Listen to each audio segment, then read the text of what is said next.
I mean, you subscribe to OnlyFans, so I don't know what. Yeah, because Rachel has a fat ass. Continue. That's getting clipped. No one clipped that. No one clipped that. You have 12 black people in Latvia.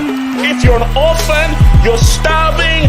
If stuff was done to you, okay, I'll play any for all everybody out there. I don't approve of Abdullahi said that people should be hanged. I think that's a bit too far. But Obama black that killing on Papa. Drop another thing. That's a break. That's a break. One second. So it's an again, the actual draw happened, and so it's actually United versus Coventry. It's Chelsea versus Man City. Why did you do that to Mardias? So, guys, we're here. So it's going to be a big show. We're going to have a very interesting Arsenal Man City discussion. A lot of the lazy Chicha. So, and a big discussion is going to be had. Should Arsenal be happy with their points, or did they screw up? Yes, they screwed up because you should have gotten a Dubinsky. So we're going to talk about just how that game went down. Did Arsenal miss a golden opportunity to get 3 points at the Etihad in what would have been an amazing, huge W, or should they be happy with the points? And do we have questions on Man City? Rodri, we're hearing it's an ACL. How much are they going to miss, or not much? And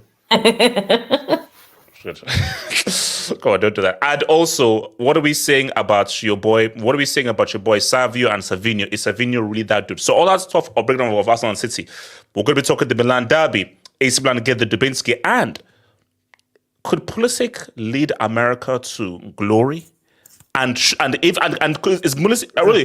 That's 2 years away, man. Like, geez. Oh, what's your definition of glory? You know what it means. The trophy. Oh yes. Okay, so we'll look at, and so we're just gonna have a review of Milan derby. And is Fonseca's job saved? And is this a big turnaround for AC Milan? Smash is going to tell us about why Leverkusen still are using their juju. I thought their juju ran out last season, so we're going to talk about Leverkusen juju as well. Lucifer himself. Whoa! Okay, Sebastian, thank you. Sebastian, thank you. See, okay, that was a mistake. Next time I won't come to you. Thank you. So, and we're going to have two discussions here. First, of course, Barca, Villarreal, they're cooking and everything, and just talk about why Barca are so good. And I want to bring this convo back. Oh my God. Is Yamal the best player in the world? Well, and if he isn't, and you're changing you've had this conversation a lot. No, because I got attacked on Twitter. I got attacked on Twitter. Shut up. I got attacked on Twitter. So we're gonna have the whole again. So, but we'll have to talk about Barca, their bowling, and does Barry owe Lewandowski an apology for calling him a geriatric pissback merchant from Warsaw? Wait, what? We're gonna have that. So the real question is if Barca fan put juju on a certain German goalkeeper. That's the real question. Wait, Kenny, what are you talking about? Of course they did, bro. No, Kenny. Wait, hold on, Kenny. Hold up, Kenny. Do the math. He gets insulted, shuts down his Instagram, and then now is out for 7 to 9 months. Of course they freaking did, bro. Guys, Juju's actually, like, the price has actually gone down. Of course, the things I was seeing on Twitter after his injury. And don't you dare bring them up. So, guys, that's the show. So remember, guys, guys, 87, you were involved as well. Wow. Okay, so guys, like the vid, So remember, guys, like the vid, subscribe if you're new, guys. Remember, guys, get your meal, get your drink. If you don't have a meal or drink, get off my freaking. I apologize to the people you. Anyway, hold on, I gotta close that. So remember, guys, get your meal, get your drink. If you don't have a meal or drink, get off my effing channel. You don't watch the Hangout without a meal or drink. If you don't have a meal or drink, so unsubscribe and piss off. HH. Yes, sir. HH. Can I get something out of my chest before we start?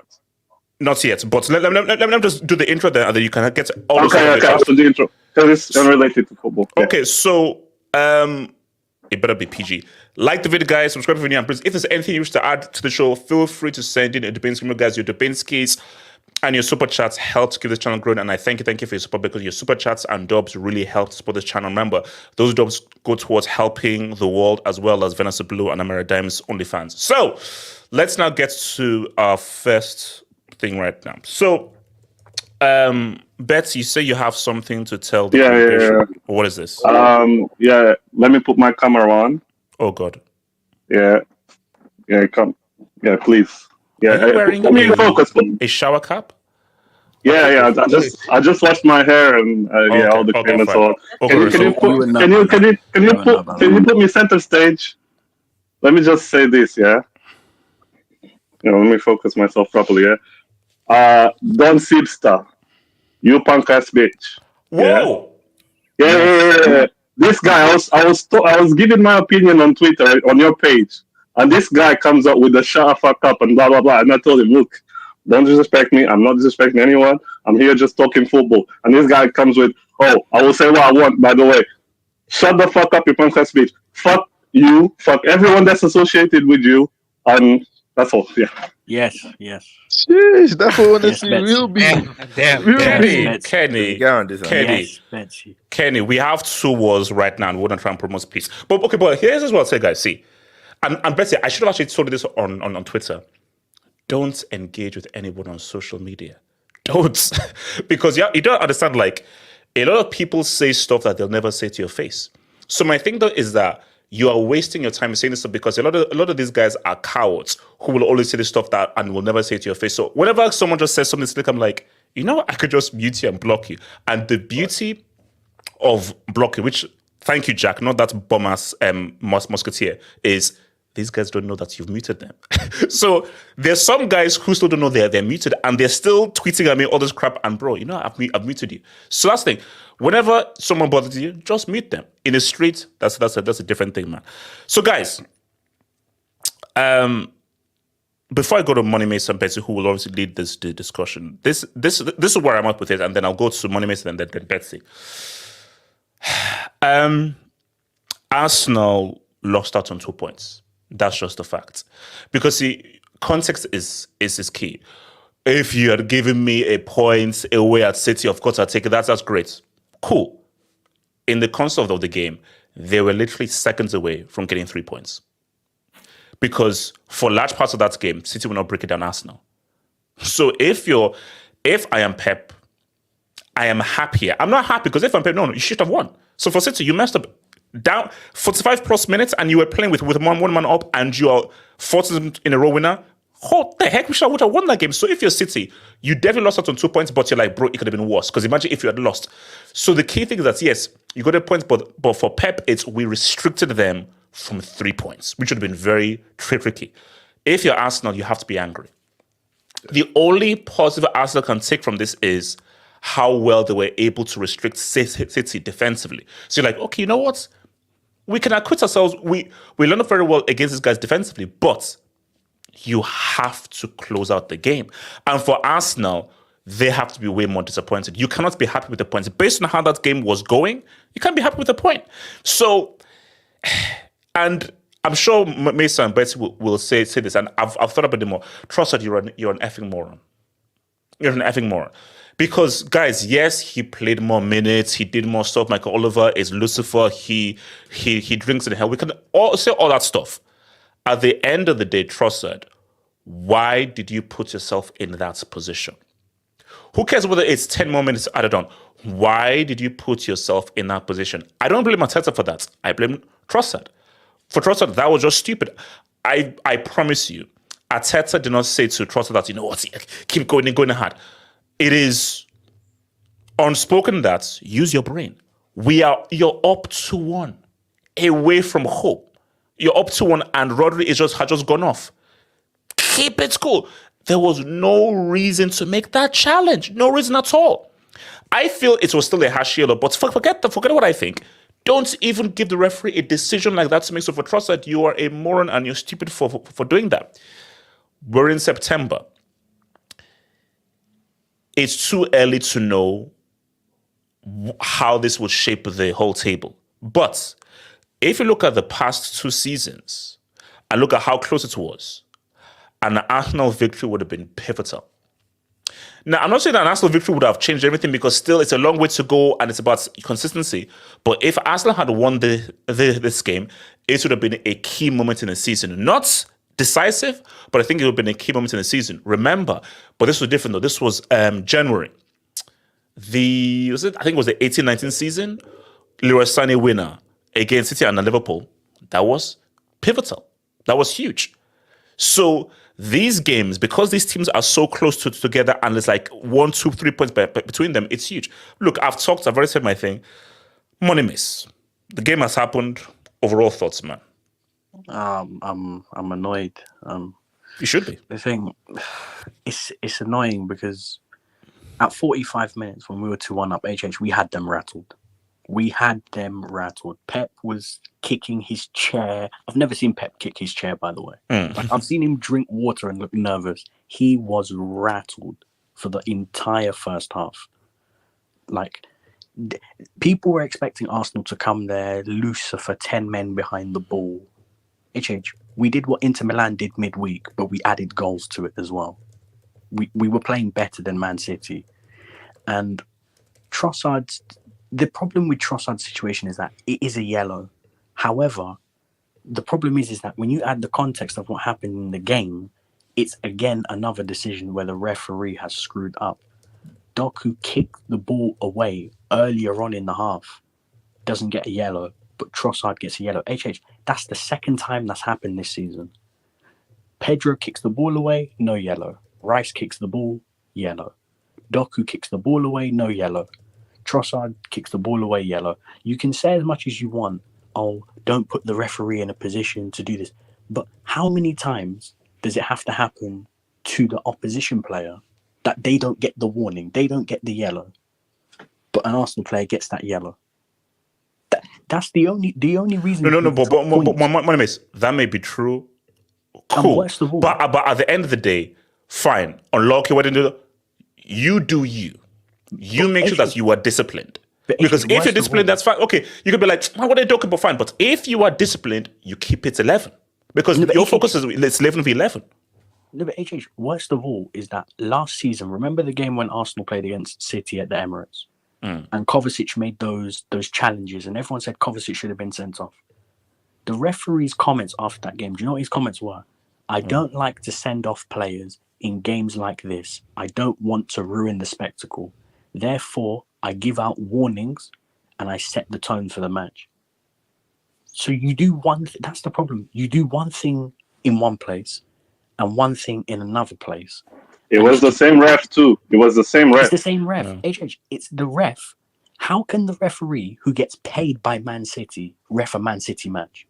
But even if there's no wrong decision in the match, that cannot happen. That's a conflict of interest. You can't be allowed to ref that match. How can you ref a match that you've been paid to by one of the clubs? That doesn't make any sense. What does this league allow? And it's like, these sort of decisions, they're big decisions that impact the matches, And the thing is that people need to understand, Arsenal, with these decisions, they've been going up against Liverpool and Arsenal for the longest time. And I'll even say this, Liverpool as well, they've had these bad decisions as well. Man City won the league on a handball that Rodri should have had against Everton. So you're saying that you feel that the referees or the system is for City? The only two teams that have had a goal ruled out for not having the lines drawn is Arsenal and Liverpool. The only two teams. Okay, but wait a minute. If you could say that though, Well, that's crazy. it's like, wouldn't it? Because if anything, wouldn't it make more sense, marketing-wise, branding-wise, to actually be against Man City? since they're so dominant. Why would you want to help a team that is so dominant and therefore actually makes your league look clownish? I don't think it's because of the marketing story. I think because they're just bad. Like English referees are just bad. They're just bad. Because it makes no sense for there to be like, let's be biased towards. Remember, the United thing makes sense because United are part of the establishment, and hence why people want United. England don't like Man City, bro. But how they do not like the club. They don't like the owners. They don't like Man City. No, what you're underestimating is that, like, for example, today, I saw people hate more on Arsenal, like the rivals, hate more on Arsenal than they love their own club. And that spreads sometimes to the refs, because the refs have been against Arsenal since Wenger. Wenger was the first manager to field the team without an English player. Roy Keane comes out on Sky Sports and he's like, "Oh, I don't think what Arsenal did today was even that good. I just thought." So you guys are saying that. So you feel, because I'm going to put this to a post. So you feel referees hate Arsenal, and there's an agenda against Arsenal. It's not just Arsenal. Okay, go ahead. So yes, I'm not saying referees have an agenda against Arsenal, but the conversation about today is all about Arsenal. Everyone on the timeline laughing at Arsenal. Everybody in the media, wow, Arsenal, you dropped 2 points. And I'm like, hold on. This is the great Man City who had 10 men. All the decisions went their way. They had it perfect lined up. And they won the match because of a deflected shot that ricocheted 3 times. They didn't carve us open, by the way, The goal they scored was the biggest slice of luck. No, but you say you actually made a mistake there. I don't know. Arsenal didn't lose the game. They drew the game. But that feels like a loss. Can I talk about it? It feels like a loss. No. We're going to come to Betsy, then Gatlock Hughes, and then Okay. No, I think it feels like a loss, but I'm sorry. For as great as Manchester City are, this is not. This is the embarrassing result. The fact that you nearly got humbled by 10 men in your own house when I'm supposed to be told that this is the greatest team in the world with the best passing patterns and this is why I get rattled at these shit fucking teams like Ipswich Town and Luton and Watford. Listen up closely. Stop playing into their hands. Because if you notice, the comments after Man City today rattled. John Stones, they're the masters of dark arts. Bernardo Silva, I don't enjoy playing these Arsenal games because they don't come out to play. I prefer the Liverpool matches. This is what I was talking about when they played Real Madrid in the UCL. Notice when they played Real Madrid, they didn't give out praise. They weren't handing out praise to Ancelotti and Real Madrid. Like, Real didn't come to play. Only one team came to play. That's the saltiness that we're talking about because they don't like things going their own way. Man City has gaslit media and football fans into thinking that possession and a million passes means that you deserve to win a game. For the entire second half, they just passed the ball side to side. They just passed the ball side to side. It was literally pass, cross, pass, Ruben Diaz, Kyle Walker shot. They didn't carve us open. They didn't do anything or create anything. They only created one big chance, and that was probably the Haaland chance. And the goal they scored, it deflected 3 times and landed at John Stones' feet. I sort of saw this on the timeline, and again, I want to be respectful here, but you're being retarded. No. Okay, let's not use the R word. Let's just chill. I want to be respectful here, but someone said that, this serves you rights for being. I'm like, are you stupid or are you dumb? No, we need to use the R word more. No. Let us not. Look. My thing is, if you're a man down away at arguably the best team and one of the most dominant teams in the world, you want to attack them? Are you stupid? No, this is like the Tottenham thing with Chelsea. These men are 9 men down playing Highlands. Yeah, it's like you're brave and everything. No, are you stupid? It's what I call 2D analysis, man. They're still living in 360. Wait. What about 2D? 1D analysis, bro. It's 1D. Okay, hold on. So, Bonimis, I want to come to Betsy. Bonimis, are you done? Yeah, now I'm going to leave now, and also shout out to Inter Milan for losing to the Chelsea Bins. So wow. Okay, no worries. Betsy, go for it. I second most of what Moneymaze said. I think what people don't realize, I think like sometimes you have to actually be in like a race with City to actually realize these things.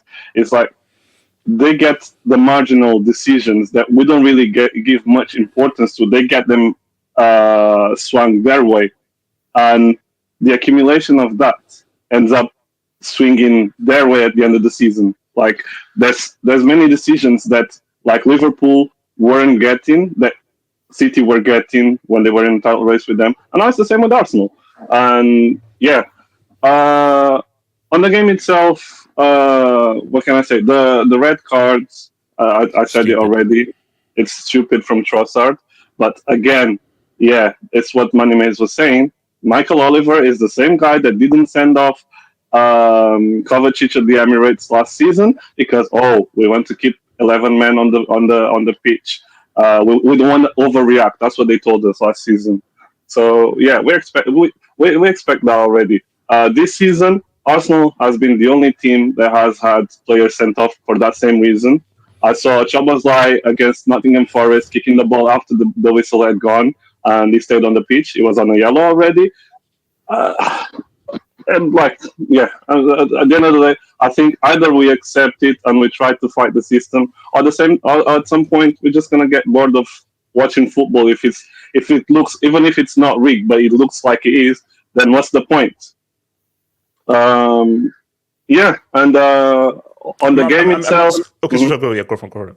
Yeah, I was very disappointed, of course, losing the points on the last kick of the match. What can I say? We tried. The team tried. I'm proud of the guys. I wish we could have left with actually a proper blow on this title race, because winning at the Etihad would have been a proper statement. Huge.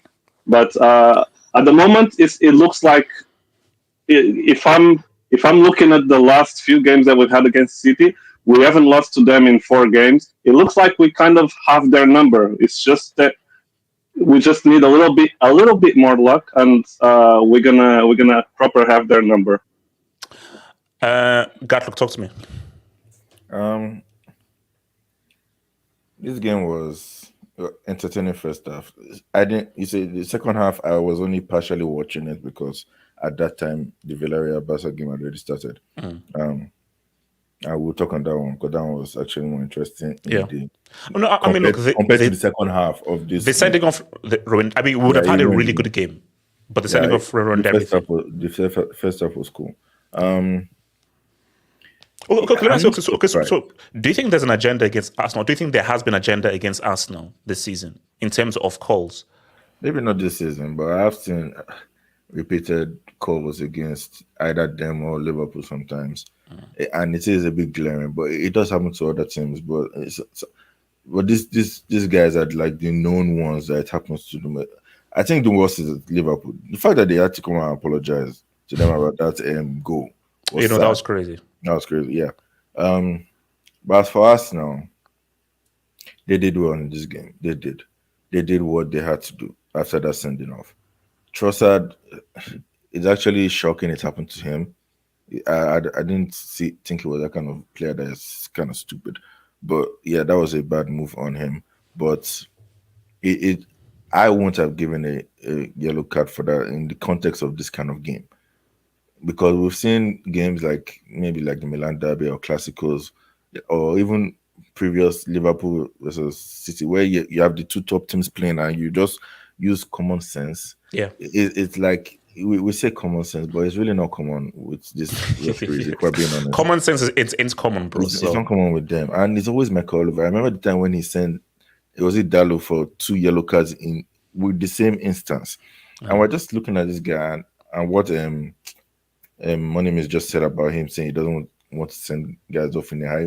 Why do they keep giving him high-profile games when he's always so trash with it? Gatlock. Look at the screen. Sorry, bro. Wait. Next year, bro. Relax. You're not even the person. No. Ricardo will accept you. Ricardo accepts you. Wait, hold on. Who made Ricardo the leader not just of Ricardo. I'm looking for the other guy that was here, the Argentine guy. It's As a basically you have Barca to wait to knock someone. The border is. I think Mark got the last loan papers, bro. But yeah, continue. fan. Don't worry. No, see, they will accept me because everybody's flooding to Real Madrid. I'm the only one looking for Barca, man. I've been looking for Barca at the beginning of the season. Wow. Okay. So Yeah. look, There are how still pivotal three do you think places Samasi is? of Worry about United. Cash App Mirror. So how? Because my thing is, it's too early for me to be like, oh, this makes a difference here. But you said, like, imagine if Arsenal got a win, then that could have been huge. But remember, we're only in September. That's the thing. First of all, I want to insult City fans for saying that people are playing defensive football, are playing coward football, bro. Just because they found the system to counter you. What you want everybody to play like you so you can slap them? Like I don't get Agreed. that. Agreed. But no, because what, the goal of football is to win. However you do it, it doesn't matter. Like, I don't want a world where everybody plays exactly the same. That's so stupid. Exactly. Because and also here's the thing.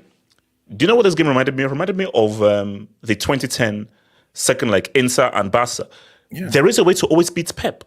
Men behind the ball, because they're a passing team, and you give them no vertical movement, but then you counter. The only thing Arsenal should have done is this was a game made for Sterling. You needed just an out ball to a speedy guy who could now run in behind, and Martinelli was it. But the whole point though was because the whole thing is that it's one thing if let's say Arsenal were like losing, or let's say it was a draw. They're literally winning the game. So they're winning the game, and you want them to now open up an attack. No, it's on City to score.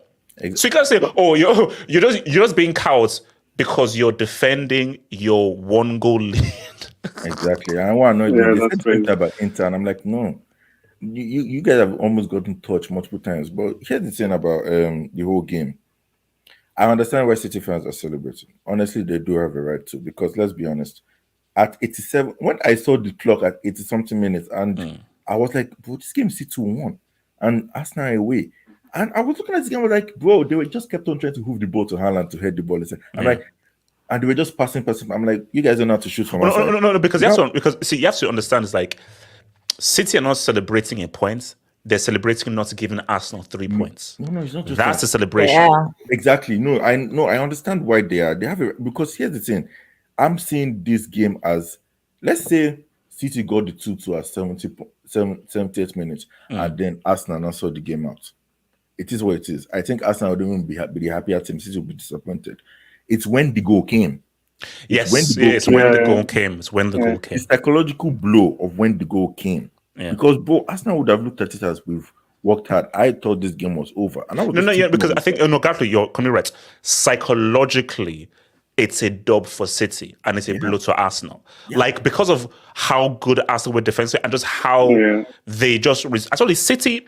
Because normally you think that City, like Arsenal, on the back foot, last-ditch tackles.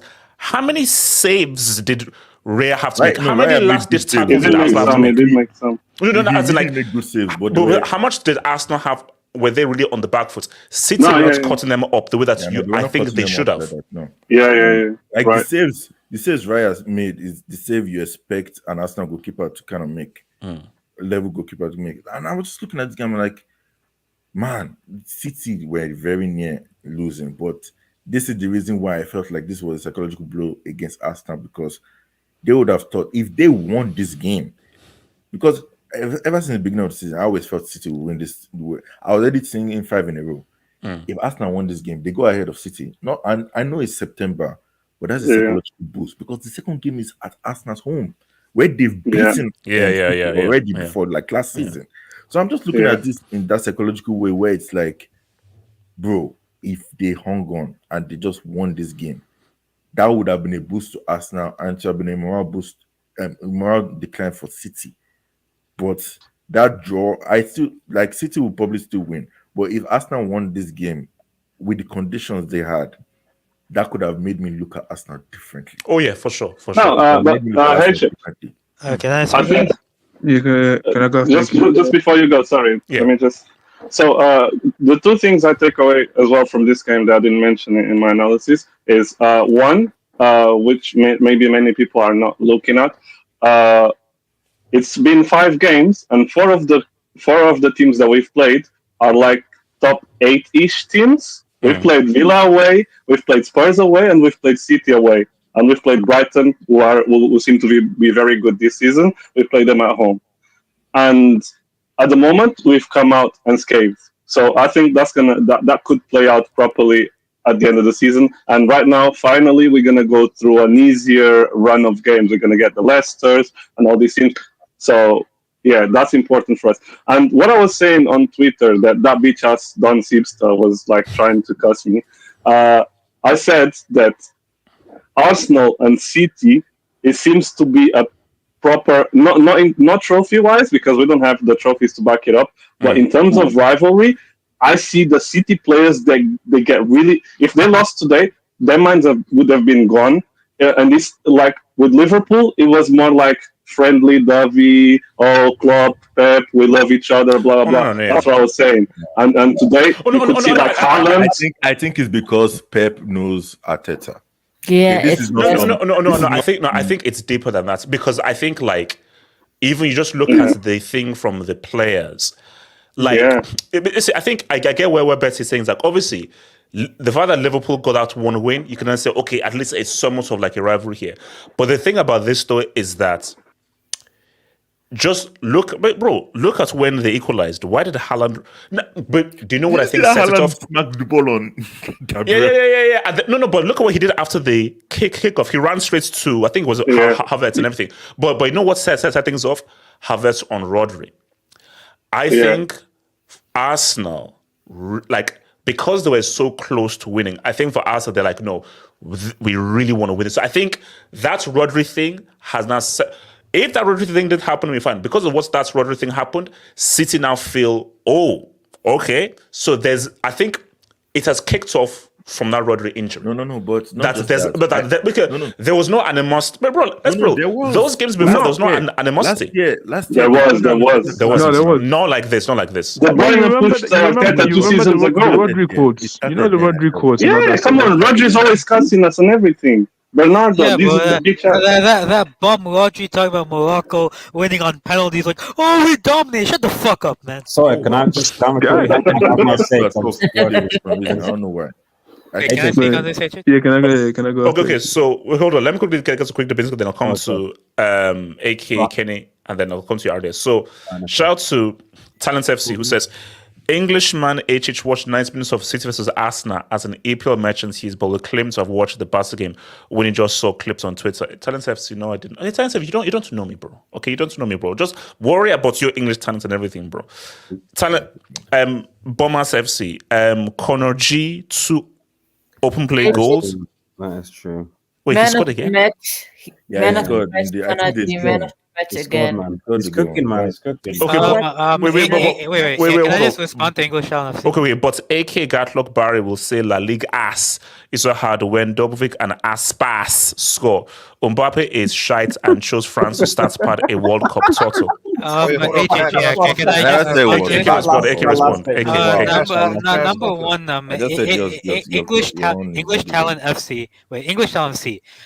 Cadiz last season, who got relegated in La Liga, conceded, I think, 55 or 57 goals. Aston Villa, Chelsea, and Newcastle, who were 4th, 5th, and 6th, and 7th, respectively, and Tottenham Hotspur, all conceded more than Cadiz. Don't talk to me about defensive stuff. Don't talk to me about that shit. Hold on. Can I say something about that? Okay, go for it. Quickly go for it. Wait, Here's the thing, bro. I never said What I was yours about to was. say. I never said La Liga was harder or whatever. What I said was yours is no, Premier League is not any better. Okay, and that's fact. So it's just not any better. That's just literally what shout I out to said. Craven Not taking 18. offense, bro. HH Chelsea 3 points behind City title charge. Did you listen to the Hangout last night? We are going for the title this Oh season. my god. We're going for the title this season. Bro. We are going for the title this season, bro. I told you. To be fair to Chelsea, I think Guys, they'll just I told you finish top we are four. Thanos at the end of Avengers. Yeah, no, Fine, I'll do it myself. That's what we are. Wait, hold up. AK, go for it. AK. Yeah. I'm looking for smoke today, so don't worry if I curse a bit more than I usually do. So Wait, hold up. It's a PG show. It's a PG show. Kids are watching. It's a PG show. Yeah, so ultimately, bro, the Arsenal Man City game, I was able to catch a lot of glimpses. I watched I think the first 60 minutes, and I had to go somewhere, so I watched sporadically the last 30 minutes of the game. But I think for Arsenal, it is somewhat of a blow, because I know 2-2, 10-man Arsenal. On like just looking at it, it looks like a very good result. But like, bro, like these Man City Man City, bro, in the second half, they weren't breaking Arsenal down. I saw that Ruben Diaz had like the most touches. Like they weren't breaking Arsenal down. And it's funny to all of the eye test merchants and all the guys who were like, oh, Man City plays so good football. Man City, look at the passing, progressive football that they play. When in the second half, all they were doing was passing from side to side to side and not taking any risk to break down Arsenal's low block. They did not look like scoring. But then what happens? A corner comes, a couple of deflections comes, and then John Stones scores. So it is hard, man. It is hard for Arsenal because, bro, I generally watch that, and bro, I'll be honest, this team might be, bro, of the past 10 years in the Premier League, of the past 10 years at least, this team might be one of the best defensive teams I've seen. Like, wait, who, Arsenal? Yeah, just defensively, in terms of defensive organization structure, they look very good. The attacker bricks. I'll put it out there, the attacker bricks. That's the issue. And this is what I say to Arsenal. Arsenal. And I said goals came from defenders, man. No, but it's true. But I said this earlier for Arsenal is that Arsenal will rule not getting a striker or like a really good attacker because. Okay.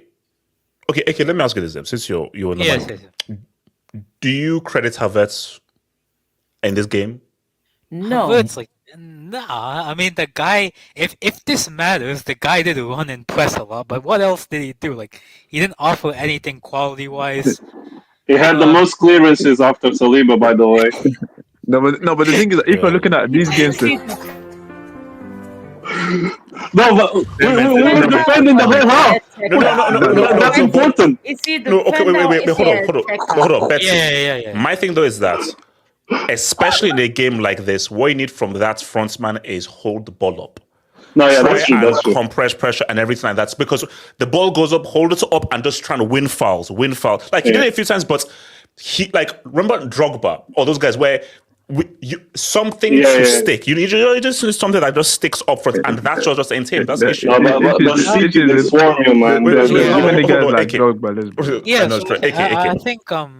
think that attack. I think Martinelli, Havertz, Saka. If anything, that will lose them the. I mean, does that count? But continue. Hey, bro, if they drop points without Rodri, man. I mean, that's a double habit. Yeah, but I think that attack is the reason why they may not win something. But defensively, I have to credit them. I mean, Timber, very good. Saliba and Gabriel, I've said it, bro. Saliba and Gabriel are Arsenal's only two world-class players, in my opinion. Those are the only two world-class players. Calafiori did get cooked by Savinho, but he improved the second half, I thought. So I think ultimately for Arsenal, the one thing is they've proven that they can go to a place like City and defensively they're good. Yes. You can if you were able to keep City out for that long with 10 men, defensively you are well set. But then that's what makes it title charge. What makes it so frustrating that you're so defensively good. Imagine if you had just a really good striker, just a really good attacker. That's the issue because my thing even. So who scored the winning goal against Tottenham? Gabriel. Who scored both goals in this game? Gabriel and Calafiori. Yeah, that's not a good sign. You cannot keep only relying on your defenders scoring because Because again, if you think, remember Chelsea. That's season defensive record. Cavallo Terry, superb. But then you have Drogba. So what is the perfect thing? You have that clinical striker who give him a chance, he can now say what's up and he can help you in a game like this when you're a man down to relieve pressure. Even against Barca I think, it was Drogba, Ramirez, and Torres. I think also, but on City, number one, Rodri injury. They were saying it's an ACL. I'm seeing fans, celebrate it on a site called X. If Rodri's out for City, that puts things more into question, because not only is they're losing a guy like Rodri, they do not have a replacement ready-made for Rodri. Is Ilkay Gundogan gonna play the 6 at 34 years of age? 35? No. Is Mateo Kovacic gonna play the 6? Does he have the quality to play that role? Pep will figure it out. You change the system, we'll do something. Trust me. mean, I'm asking you're sick for celebrating. Rodri didn't play the first 5 games. They won without him. It is now. Okay, so no, see, my thing. See, now we don't know what it is yet. So people are saying, like, because now Rodri ACL was trending on Twitter. I think that just Arsenal fans having hope. Yeah. So I think tomorrow we'll know definitely what it is tomorrow. But things that, judging by his reaction, it looks serious. Yeah, it looks. The way he was holding his knee was looking crazy. The one thing I don't understand about Man City, like, where this Jeremy Doku guy, like, he's a bum. He's an absolute bum. Like, what is this Jeremy Doku hype I keep seeing, bro? The guy has one move, the shifty shift, and then he does nothing else. Drop shoulder. The thing about Doku is that he's a dribble merchant, man. That's literally. He's such a shit player. Like, he's such a shit winger. He has no end product. Yeah. If they don't have and number 2, I know you're gonna. I agree. I know he's a fancy version of Adama Traore, man. I know people are gonna come at me for this. San Maximan. What has Bernardo Silva really done this season? Let's It's too early to doubt. No. Look, it's come on. Like, we have 5 games of the season. It's still early. Bernardo has been underwhelming. I'm sorry, because I keep seeing people hype Bernardo for the simplest things, like, oh, Bernardo did a nice dribble. Like, I swear, like, the last season I thought Bernardo was really, like, world class was the treble-winning season. The season, he wasn't that good. Okay, so moving forward, before I come to Kenneth, so how do you think this? What does this say for the title, or is it too early to say?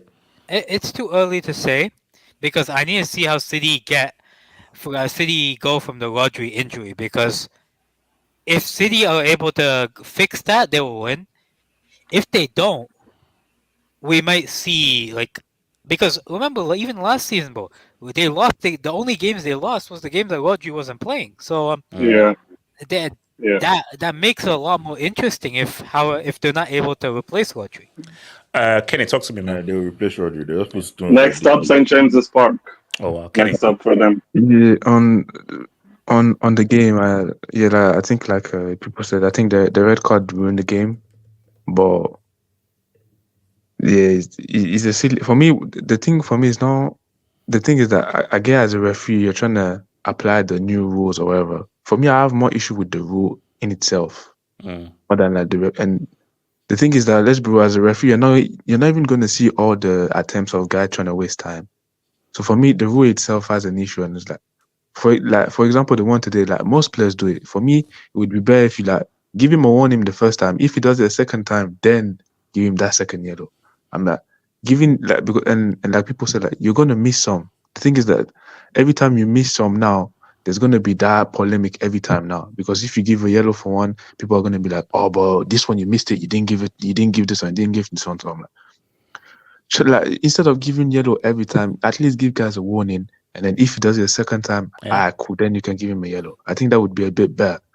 But on the game, like, people saying that Arsenal defended for, like, and like, are you guys dumb? Like, this is a actually same thing to do. You're winning. First of all, if they were maybe drawing or losing, I would understand. These guys are winning the game. Yeah, they're playing away against Man City. I'm like, what else do you want him to do?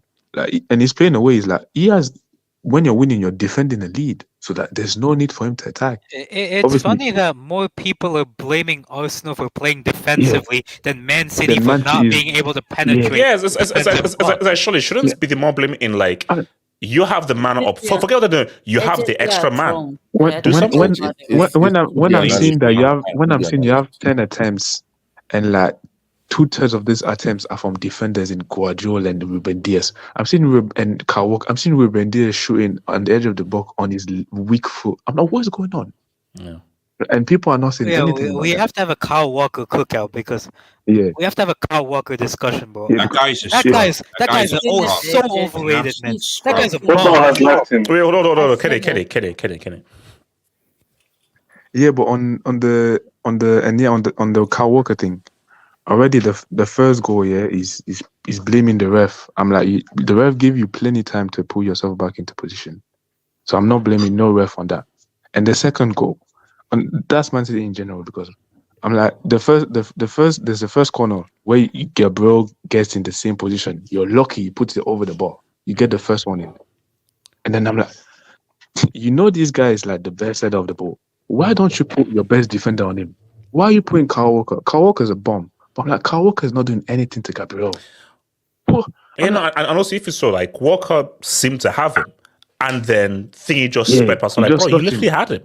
You know, like, you put a better defender on him. But on people, like, people blaming Arsenal. I'm like, for me, what I got from this game is like, the thing is that Man City were good at is like, when you put a low block against them, you're gonna break it down.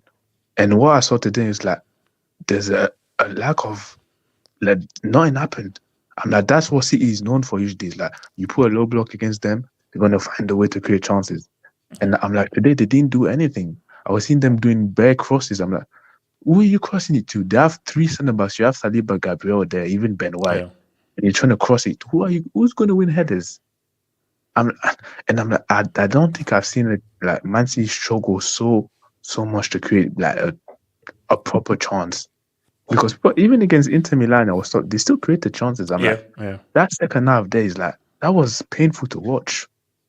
So what do you think this means for the season, though? Or is it too early to say?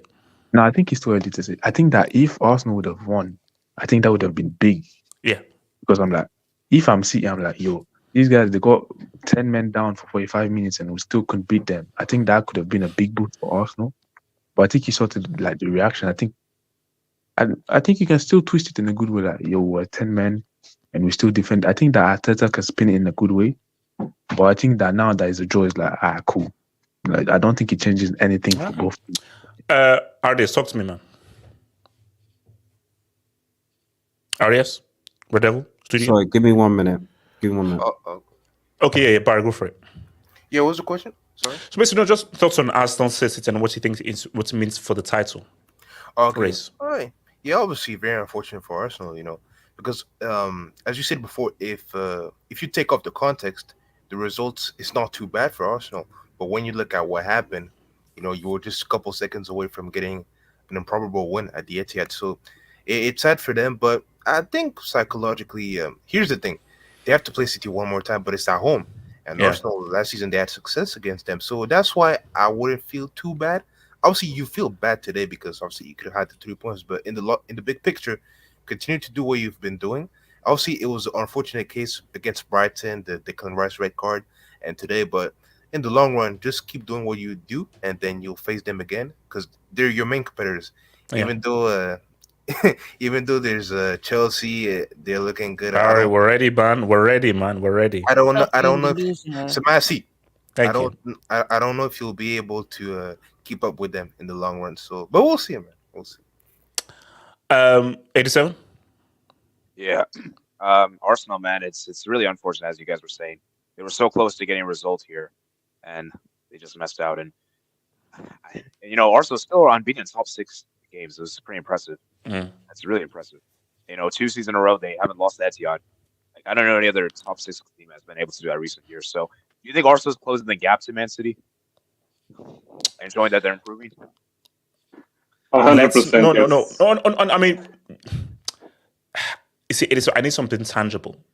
There's no point beating City. Basically, I always use this example. This season with Adebayo, Arsenal beat United twice. Guess who won the league? United. So we weren't challenging them. Come on. No.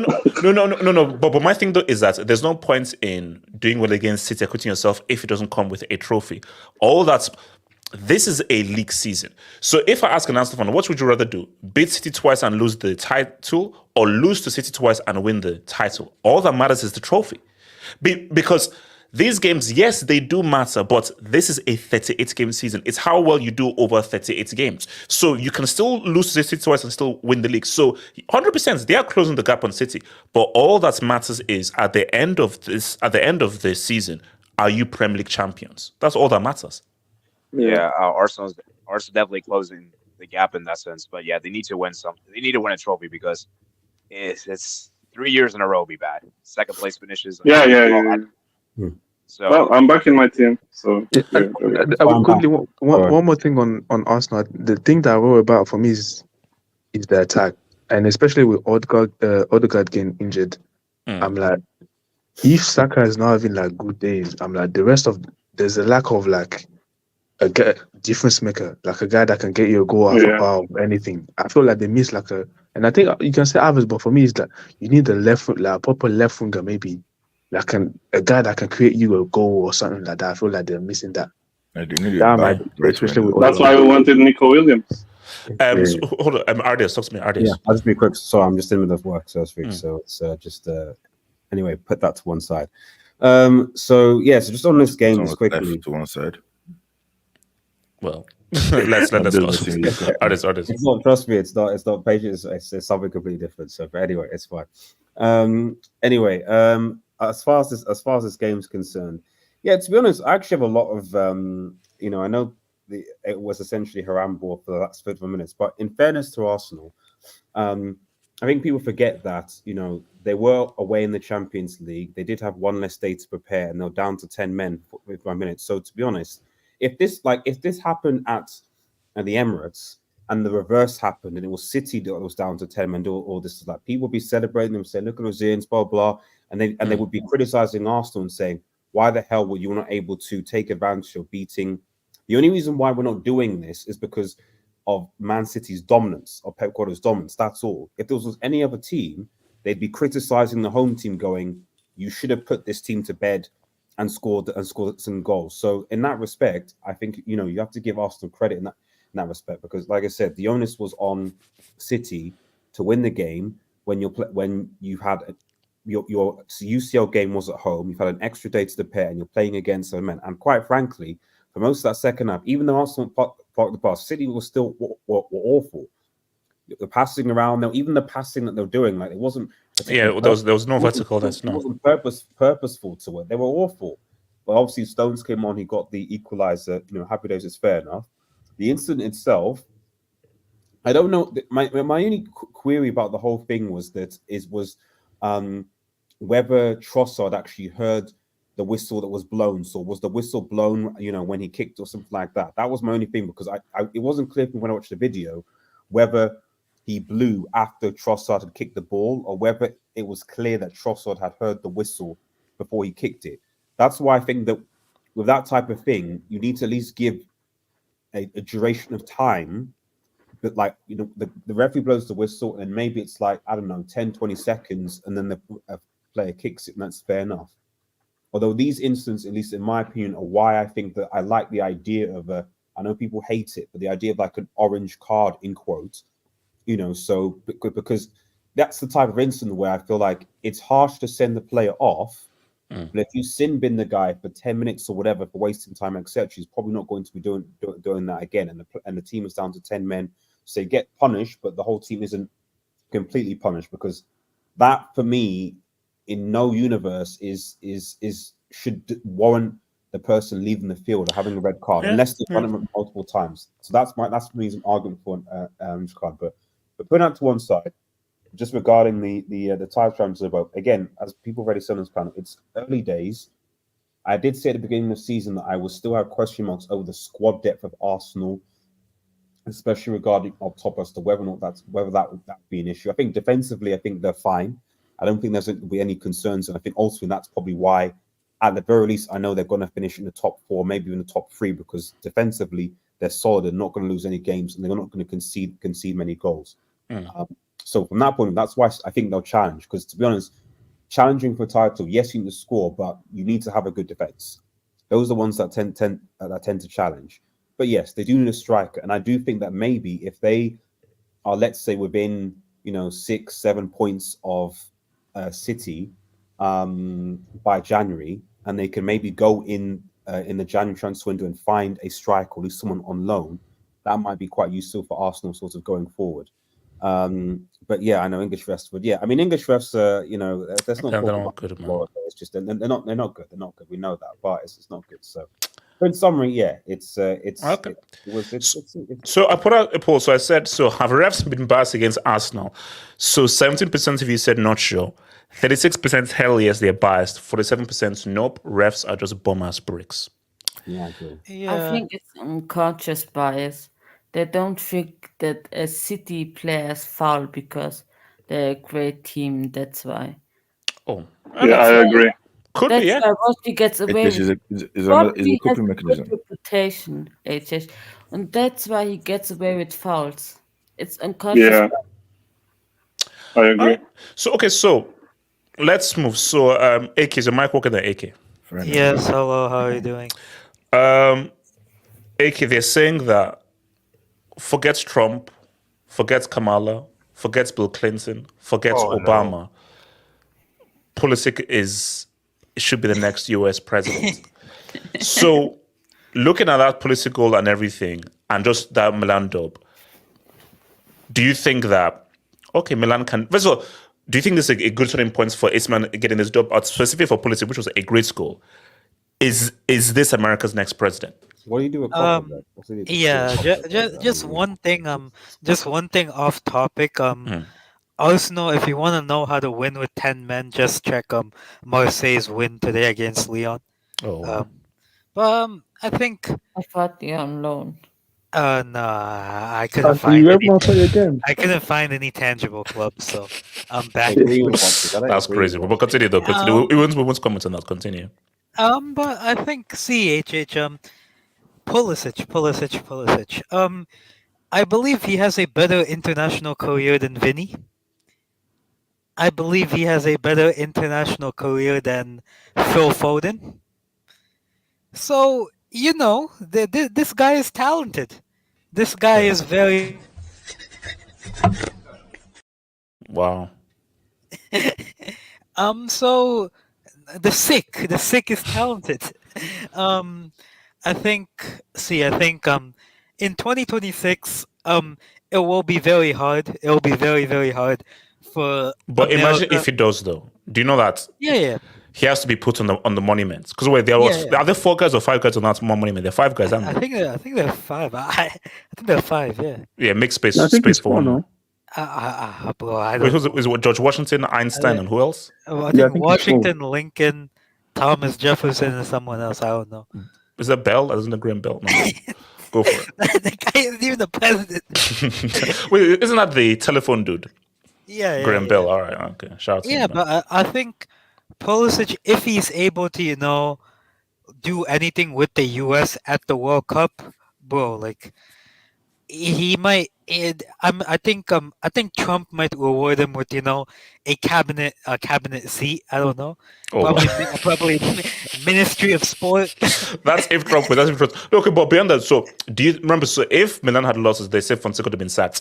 Does this save his job? I landed in the right section, or no? This is just derby tax. That's you're still not sure with Milan and this dude. I think for Milan, I watched them today. They didn't look too bad. I mean, especially in the second half, they outplayed Inter.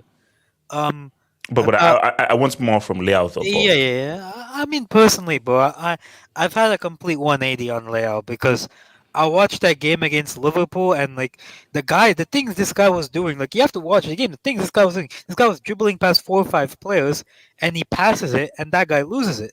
So I think a lot of Leao's faults have to do with the players and the situation around him. I think Leao on Barcelona goes toe to toe with Vinny. I'll say it right now. Oh wow! Leao under Flick at Barcelona goes toe to toe. Is one of the best left wingers in the world. I think he's that talented. But just Milan, I think just the situation around him and the players kind of brings him down a level. But I think for them, I don't know what to make of this game because they still look defensively poor. Fonseca still, I don't like him as a manager. And apart from Leao, some of these players, Tammy Abraham, I know he was good today, but seriously, Calabria, Emerson Royale, Oh, we Bro, really? Emerson Royal should also be a professional player. I'm thought shocked that guy that's a retired. professional player. No, he You didn't. know, He plays for playing Milan. Morata as a 10 is crazy as well. You know? Wait, Wait, no way. Oh my god. that's, that should be one of the football sins. Playing Morata as a That's 10 is worse really than a playing football sin. Lukaku at 10, man. Yes, What the hell? of course it is. I don't know who the right winger is. Like, I think Pulisic works better as a number 10 or a left winger. They have, I think, Chukwueze as a right winger. Apart from that, I don't know. So basically, what's saying is you're not sold on this W because I'm with you.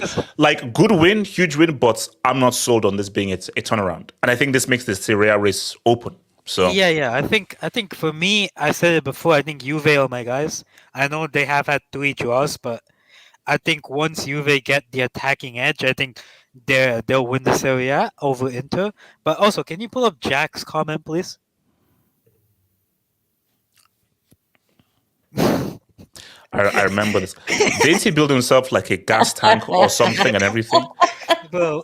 No, bro. He spent like a huge amount to improve, and the graphics has done this. No. My thing look, Battle Royale, aka Chicken Royale, just quit, bro. Like, you're just not good. Just quit. Like, Chicken Royale, you shouldn't be a professional player, bro. I knew Brazil was finished. It wasn't before like the midfielder. I knew Brazil was finished when I saw this guy wearing the right back cap, the right back jersey that Cafu wore, man. So, actually, okay. So look, let's be real, guys. Oh, okay. I mean, let me come to Napoli and Conte might be because let me come to Samasi with this and then to Forte. So like, with all due disrespect, Torino ain't winning no series. So let's just chill. So looking at this draw and just how open it's been. So obviously Torino 11 points, Napoli 10 points, Udinese 10 points, Juve, Empoli 9 points, Inter 8 points. So Samasi, are you saying with this loss by Inter, are you saying that we shouldn't assume that Inter will retain the title? So do you think it's going to be an open Serie A race, or no, Inter are going to eventually get it right? Or no, this could be open? I think Inter defensively don't look the same. I think they don't look the same. I think it's going to be a tight race between Conte's Napoli, Inter, and maybe Milan doesn't have the squad, so Milan's not gonna win. They're gonna win, but I think that Milan's gonna struggle at very defensive teams. That's why I don't think they're gonna be in the race. So it's gonna. Conte knows how to win a Serie A. He did it with Juve. Wait, hold on. Samasi, are you saying Lukaku's going to get 2 dubs under Conte? Are you going to be some league winner? It's going to be a Conte masterclass, not a Lukaku's. Lukaku always needs his father to win Lukaku always needs his father to win something, so that's on him. So I think it's going to be between Napoli, Inter Milan, and Juventus. That's going to be these 3 teams. The other teams don't have the squad or are inconsistent, so it's gonna be between these 3 teams. 87. What do you say? Milan derby thoughts, and do you think this is a huge change for AC Milan? How much does this affect Inter, and could we see a very open Serie A race after this L by Inter? The last time Milan won the derby was in 2022. I think it's been 6 games since. Yes, I think that they lost like 5 straight times or something like that. Yeah, so it's been really poor, and so that's what I love about derbies. That it's like anything can happen, because I think most of us expected Inter to win this game. Yeah, Napoli and Milan did look good midweek, and Inter got a draw, but it just shows the beauty with derbies that anything can happen. Honestly, I'm kind of with you guys. I still don't trust Milan. I feel like it's just a 1 win, and then they might just lose the next game, because I've kind of seen before, like teams win the big games unexpectedly, and then the game following. Like, I think remember a few years ago, Liverpool beat Man United 7-0. I think the next game they lost to Bournemouth. I think the next game. So, like, it was weird. Like, So that kind of stuff could happen to Milan. Actually, I want to check Milan's next game real quick. I want to see who they're playing next. Because I think, look, I believe, I believe Fonseca's. I think he's going to get sacked. Like, yes, they won the game, but I think this is derby tax. So, but my thing though is because my pick was for Inter to retain the title, but looking at this now, I'm really thinking that this could be. I think this could, if I was to say, this could probably be between Inter, Napoli, and Juve. I think it's going to be a 3-horse race. Wait, can I finish? No, okay. 87. I'll come to AK. 87. Do you think this could be the closest title race in the top 5 leagues in Europe? You see, Bundesliga. I think. See, that's it. So basically, before the season, remember we had that to members hangers and we said, okay, which league are you looking for? And I said Bundesliga, but Bayern seems to be starting like crazy. So my notion was Bundesliga, and I still think that's probably going to be the most fascinating. But looking at how this is going, this Serie A might be the most open race because Napoli look pretty solid under Conte. Juve look pretty solid as well. Because remember, this was before Allegri got sacked. This was before Napoli had Conte and Napoli got to Lukaku. Wait, hold on. Don't drop the brick on me on this. But based on how they started, I have no idea who's going to... it's probably still PSG, but let's be honest, it's kind of tight at the top. Yeah, actually, Liga is somewhat. No, that's not a break. Like, again, he's that shall not be named is cooking. So, no, but my thing that's in terms of open, I think that French league is already between PSG and Marseille. Monaco, okay, throw in Monaco. But yeah, so I feel that I did say that my hot take was PSG wouldn't win the league. That was my hot take. But I think that there's more of a chance of PSG winning that league from how they've started than Inter, who look a little bit shaky. So I do think that in this Serie A, it's probably going to be a lot more open. That this could probably be a very exciting title race. Way more exciting than the freaking EPL or whatever. But yeah, Scotty. Yeah. So Milan, like I said, we'll see if they can continue. I mean, like I said, they should be aiming to challenge for the title. I think they have the squad. They have the players, I believe. It's just the players are just not performing well, and defensively they're looking very shaky. And I would say Pulisic's probably been their best player. He's probably carrying the team, and it makes me happy as a American guy. But I'm very happy. And I did hear that maybe could you guys see Tuchel coming to Milan? I think I heard some rumors. Oh my God. It would work. I can't lie. It would work. AK just stole the words from my mouth. That works. Like, if you think about Italy, the Italian mentality, what Milan were known for under Maldini and Nesta, it works. As in structure, better defensively, more pragmatic, hard to break down, execute. It works. I mean, also put it this way: if I have to insult him, call him Tuchel, but anyone. If it's between Tuchel and this Fonseca clown, come on, bro. Tuchel, 100%. So yes, that for me that works. Yeah, I think it'll be a perfect replacement. So wait, AK, you want to say something, AK? Yeah, bro. I don't understand what's with you and Leao, man. Like, what do you mean? Like, I feel like you don't rate him or you don't rate his talent and stuff. I thought Leao would have progressed a lot more by now. Me too. No, but you have to look at the environment. Like, his coaches at Milan have been Pioli and Fonseca. No, and okay, and here's leave. Like, I'm probably with you. I think Leao under a better team, better coaching could really be the explosive guy that would be. But okay, I can only assess what I see, and what I see is the talent is there, but that guy that we saw go crazy, that literally led Milan to the league title, I thought he'd be much more of a bigger player right there, and he simply hasn't reached that level that we thought he could reach. And that was on the Pioli as well. Like, for me, he was on the Pioli. The next season, he disappeared, and then for me, this season, was it Pioli's development that got to his point, or was it his natural talent? No. You have to credit Pioli. The thing with Lau, I think there's too many excuses. At the end of the day, you can see the team. You can say, his managers are not the best. But when I'm seeing Pulisic perform the way he does, there's no excuse for a guy like Leao to be allowing Pulisic to outshine you. for most guys that say Leao is more talented than him. I'm sorry, Pulisic, since he's been there, he's been probably their best player. Yeah, and also my thing though, playing on the right. Yeah, you see, my thing though is that then leave, push. See, here's the reality is, let's be real, Milan. This is not. I remember I've been watching Milan for a long time, and this is not a great team. But Kenny does make a good point.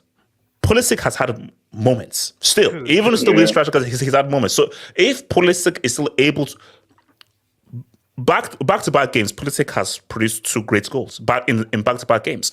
So if Pulisic can still do this under this environment, and we all know you're way more talented than Pulisic. For me, the thing with Leao is the consistency. For me, it's still too inconsistent. Yeah.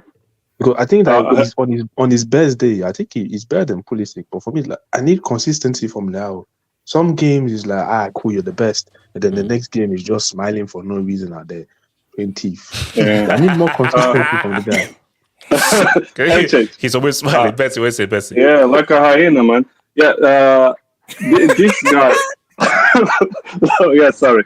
No, but sorry. This guy is a victim of his mentality. I know he has got big coaches at AC Milan and Portugal, that Bamas, Roberto Martinez, but the guy, he behaves like a superstar. He behaves like a guy that has made it. He's a rapper as well. I don't know if you guys know, but I've listened to his raps. Oh, God. He does Hold up.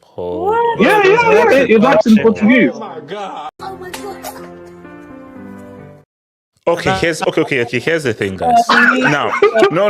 Let me be real with you. If I'm a manager, your summer is your summer. Key thing now, not preseason. I said your summer break. Once preseason starts and during the season, I don't want to hear a beat. I don't want to see a microphone. I don't want to see any headphones. I don't want to see any mixtapes during preseason and throughout the whole season. Because let's be real, Betsy. Let's be real. When I say Memphis Depay, do you think of football first or do you think of music first? You think of music first.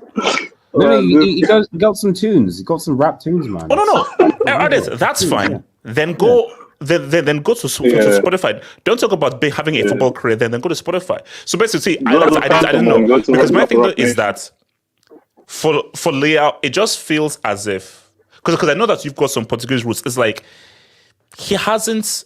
Yeah. Can you just blame it all on the coaching environment when you haven't really improved as a player? Because let's be real, we've seen many players look amazing. Okay, let me give you a great example. Olise. He was so good that. Mate, he's too good for Palace. And let's keep it a stack. Palace are way worse than Milan. So if Olise can stand out that much for a Crystal Palace team to earn him a move to Bayern, Leao, you have no excuse.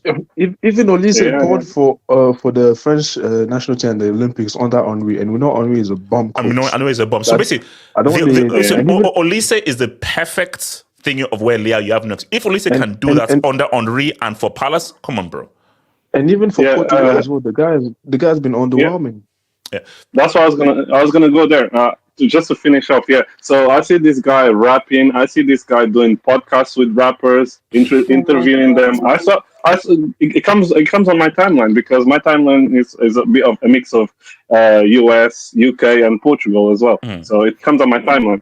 And also in the was it the World Cup or the Euros that we just had last? I was expecting big things from Euros. Okay, I was expecting big things from Rafael Leão, and this guy got a yellow card in both the first 2 games for diving. That's like you're trying to be a superstar too much. You're trying to dribble too much. He tries to score spectacular goals all the time and this stuff. So that's my take on him, man. He needs to humble himself a little bit and think more about the game. Rather than just try to stand out and be flashy, Okay, so look, so I put up the poll here. So I said, are Milan back after the derby win? 18% says yes, huge W. 28% says need to wait and see. 54% nah, derby tax. Get that bomb from Seca to Siberia. that guy, Pep Reinders was balling. I was watching the game. He That guy almost was scored like balling. a really good goal, bro. Like he had like a really good run that he He almost gave a ball to Tammy Abraham. I don't know how that guy didn't score. That ball was like, score that shit. Okay, Barry, is your mic okay there, Barry? Yes, sir, bro. I'm even though we won today, I'm relieved now because we were about to lose to the Cowboys, man. I was about to crash out. Oh wow. Oh, so short time says flirting, Liao, harassment, Rashford. Okay, all right. Now, Barry, do we all, as a community, owe Lewandowski an apology? You do. Well, I think most people, maybe probably you, because you give a lot of bad nicknames. Old ass, piss bag, geriatric, all the names in the book, you call them. But I said the first game of the season, redeem season, because at the end of, when you look at last season overall, even though he scored 17, 18, 19 goals, like he could have had like 25, 30 because he missed so many chances. And the only game I would say that he really missed, that he really missed. Wait, Barry, are you like playing drums or something? I'm hearing like some moving into the background. Oh no, it's my okay, fault, okay. Oh yeah, I would say the only game that he missed a lot of chances was Girona, but except from that, he was pretty clinical, and even today he was clinical. So just overall, I'm happy that he's back in his form because he's really gonna help us to. Because no matter, even though he says a lot of things I disagree, like you need a guy that can put up consistent goal scoring, and he's that guy for us. So I'm happy that he's back in the good form that he was at, and that's good. Anyways, Barry, you just said he's going to help us do what? Do what? I mean, UCL? We can. No, too soon to say that. I mean, yeah, Terzi TE is out for the year, so I think we can have a chance. But La Liga, look, man, with the way we're going, we can do something. So talk to me about Flick, because I want to put up a poll. How is Flick cooking so much with his Barca team? Like, how is the football so good and so quick, Barry? I think it's because, for example, when you look at Xavi, when we used to go 1-0 up, he used to park the bus and settle for it. But Flick actually wants to pile up, score more goals, and you can see like the attack is more fluid. We can attack from different angles, the right, the left, and the middle. With Xavi, it was only really Yamal and then praying that Lewandowski could get across or whatsoever. But now we can actually do a lot of more stuff. It's unfortunate that Olmo is out because he was really balling for the first games, but so far. So what do you think the main tactically? Like expand about that tactically, what is the main difference between Xavi and Flick? Like, what is Flick doing that Xavi wasn't doing? I would say more freedom, because I'm gonna give you an example. Remember that Monaco game last week? So, for example, if it was Xavi, I think the guy would try to change a lot of stuff, overcomplicate things, and just mess up his head. But Flick, after we went 1-0 up down, he actually trusted the players and let them do their thing, giving them confidence to really go on. And you can see like Yamal scored the goal and we were backing it even though we lost. So I would say it just gives more freedom to the players to do what they need to do. So that's before it comes to 87. Be Can objective I here. ask a question? Oh, no, it's possible. So be objective here, Barry. Yeah. Who is currently Streets? I need you to relax. Who is currently playing the best football right now in the top leagues? Barca, Bayern, or Chelsea? In terms of just quality of football. Wait, RDS, you're actually at work. I don't get why RDS, you're at work. RDS, there are people that are depending on you. RDS, as a doctor who is here to save people's lives, you need to focus on saving people's lives right now. I couldn't hear Chelsea. RDS, focus on saving lives. Barry, I can't lie. Marseille deserve to be there over Chelsea. Barry, No, based on quality of football. You know when you do multiple choice, right? And there's just that one nonsense option. Yeah, the odd one out. The odd one out. Exactly. Can Obvious wrong answer. Barry answer the question, Barry. Who is playing the best football? Just in terms of just forget about goals, just quality of football. This is just pure eye test, just pure quality of football. Barca, Bayern, or Chelsea? Who is playing the best? I think there's one team, I don't know what they're doing there, but yeah. I haven't watched much of Bayern, but Bayern are good. That's my. They look so good. It's really close. Like I would say us because I watch more, but if you say Bayern, yeah, because Barca they haven't played well against. I would say obviously Monaco. And what? What's this, Massey? I would say it's equal. Yeah, maybe he could. It's because- not. No. Samasi. Can I go on this? Can I go on this? Samasi, we are sits here. We deal in the absolutes. Okay, so Because choose I one. would say our high is better than Bayern, but Bayern have been more consistent. Like we didn't play well against Vallecano and Monaco. Like Wait, Bayern hold have on. played well in every single game. Streets, you are also susceptible to cards as well, man. Elijah, that's a yellow. That's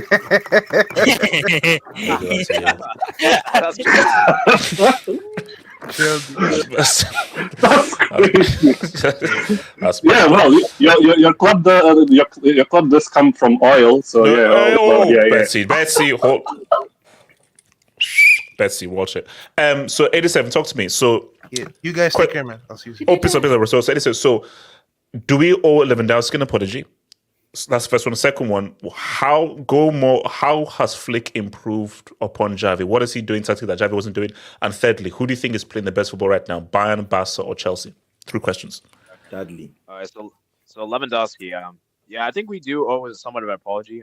At least some. Now, I don't think we should do a full apology yet because I still feel like Lewandowski is still not as clinical as he used to be, but he's still banging the goals. He's still delivering the goals, and I think he's still doing amazing. And everything. So, and I think if he wins the Pichichi at this year, and how old is he? I think he's like 36. 35? He's 36. 36? Yeah. Wow, that would be impressive. Wow. Yeah, if he wins the Pichichi, 36 years old, that and be... Mbappe, we're looking at you very, very.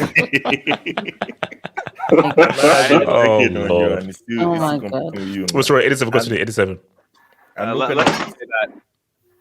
Let's just say it won't look good for your it will look good for your star guy. Yeah, no.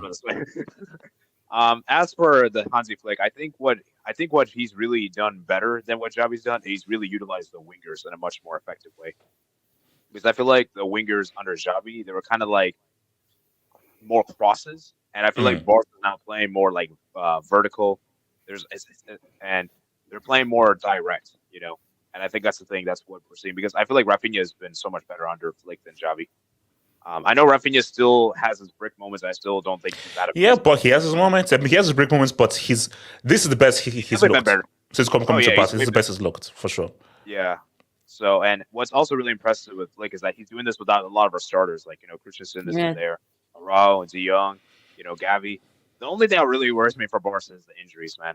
Like Ter Stegen, like I know we all crap on Ter Stegen and everything, but he's still a decent keeper, and Iñaki Peña is not better. So we have to buy a keeper in the January window.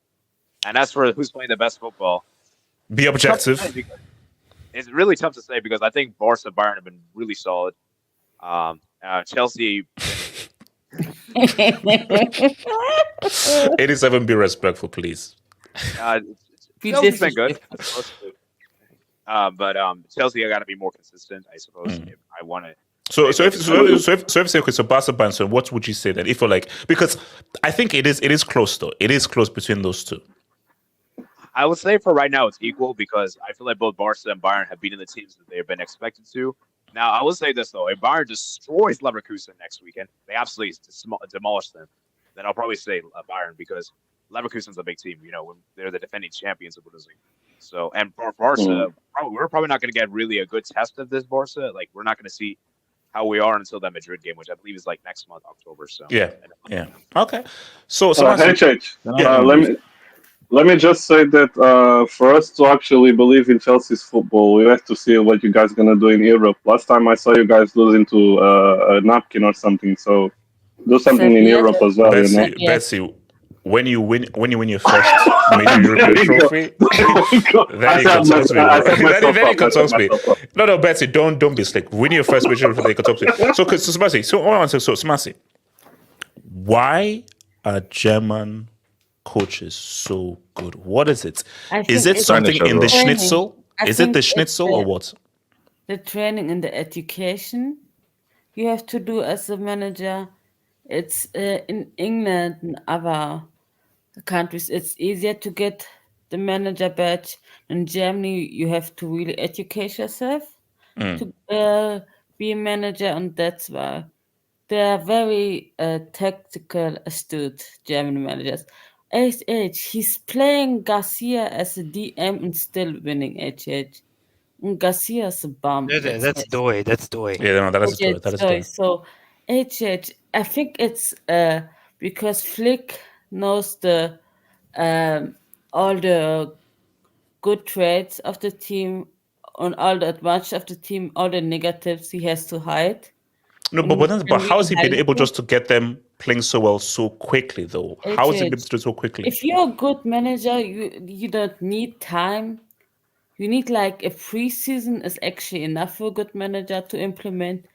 He knows how he wants to play. And you don't have to be very you have to be a good manager. I think he's a good manager with the team. So Flick is just a good, solid manager, and just because it did work out with Germany doesn't mean he's a shit manager. HH. He's a very good manager, and Chelsea should have gotten him, but oh well. Sorry. Can you just give a red card to Wing? Check his last comment. I'm ignoring. Someone to continue. Lewandowski, Lewandowski looks good again. He looks like he's so Lewandowski thing. So was it a case or this is where maybe people have to now realize where I'm coming from. So was it a case where he just needed the right coach? Because remember, when that's treble was Lewandowski there and Flick there. Yeah. So did Lewandowski just need a manager who understood him, understood how to use him, his movements, his off-the-ball movements, and understand how to find him? And it's all a lot about chemistry in a team, and he has found his players how to play good together. And also, I think it's about the fitness, the coaching, because I don't think that Xavi and his team coach fitness a lot. And in Germany, fitness is a huge part of training, and that's why I think they're playing that good right now. AK, talk to me, man. Barca, Flick, and on just how good this team is looking on under. Yeah. So what's your first question? So basically, how has Flick been able to make this team look arguably be played one of the best football out there when so many injuries and they don't have those many superstars? It's mostly academy players and young players, and they're playing some of the best football right now in Europe. I mean, because he's brave. I mean, bro, the guy attacks with like 6 or 7 people. Like, he's brave. He takes risks. Very few managers around the world these days take risk. He's one of them. He takes risks. He's willing to be brave. He's willing to attack. And you look at Barcelona's players, bro, La Masia will always produce incredibly technical central midfielders. La Masia will always produce great wingers. You have those two. You put them in a system like Flickball, which gives you a lot of combinations centrally, which gives you a lot of 1v1s as a winger. Bro, it's an attacker's dream. My most surprising thing about Flick was not the attack, because I knew they were going to score goals. The fact that they've looked so good defensively is what I'm surprised with, because, bro, the defense has been it's hard to penetrate them. They look good defensively. So they've conceded 5 goals and they've scored 22 goals. Yeah, Jesus Christ. That's crazy. Conceding 5 goals in 6 match days. Yeah. That's still very good. So I think, bro, he's just a very good manager who's able to get his tactics right. I think the thing about physical fitness is key, because, bro, I don't know what Xavi was doing, but like, these guys look like twigs under Xavi. Now they look built. They look built, and they're able to press for longer. I'm seeing 36-year-old Lewandowski press all around the field. Like that's the evidence of physical fitness, good pressing, and bro, the guy is an incredibly solid manager. And my question is, how despite being such a good manager, there was just like a one-way like stop for him? Like, only Barcelona were in for him. Where was your Chelsea's, your Bayern's? Like, bro, that's what I don't understand. Oh no. I think. Oh, I think they were there, but he wanted Barca. No. But also as well, I feel that even if I think it's wrong, the Germany thing harmed it because guys were like, okay, well, because now I always said to myself that because we all watched that Germany team. Kai Havertz. Oh my God. With all due respect to Kai Havertz. So, because one thing, those guys were creating lots of chances. But the issue was that they didn't have a Oliver Bierhoff, a closer, or a finisher. And they had bombs like Schlotterbeck and Sula in defense. Here we go. Yeah. At the end of the end of the day, man, this guy, he's a very good manager, and he's done a lot with little. And on the La Liga, man, and you were talking about leagues that are going to be very interesting in terms of the title races. Well, La Liga, I think, is going to be very interesting. I think it's going to be so close that the league will literally be decided by the two Clásicos. I think that's how close it's going to be. Mm-hmm. Wow. Okay. So you're saying 2-horse race? Like Atleti are not going to be in it? It's going to be 2-horse race. I don't. Bro, Julian Alvarez has been signed for 80 million. Has done less than Mbappe, man. That's wow. That is wild. RDS, please. No, bro. I mean, how is Connor Gallagher has Connor Gallagher Wait, he's playing really good. I have to say, he's playing really good. Connor has more goals than Alvarez. Yes. She's playing actually very good at it. He's actually doing Connor, man. This is City, Gatlock, okay, last thing, AK. Just one last thing, a fun fact. So, Real Madrid in La Liga, I believe, have been unbeaten in 38 games. Barca's record and La Liga record is 43, done by Barca, like the Pep's Barca, I believe. Real Madrid, you know what Real Madrid's 43rd game is in this unbeaten streak? The Clásico. Oh, wow. Now that's what you call a narrative, man. Gatlock, talk to me, man. All right. I really enjoyed this game. Gatlock. Well, so you think I'm going to allow you to talk without you mentioning how you're on loan to Barca? My friend, relax. Before you say anything, explain your loan, then get into your analysis. First of all, too many people are flooding Madrid. I felt like Barca needed a few people on their side. So I wanted to join their side in August. And plus, after I saw, I think it was against Bilbao they played, I was like, you know what? I could jump on this. How can you go? I said, you know what? Let me just come together. You know, guys. Do you know how effed up that is? Like, you know what? This is really good.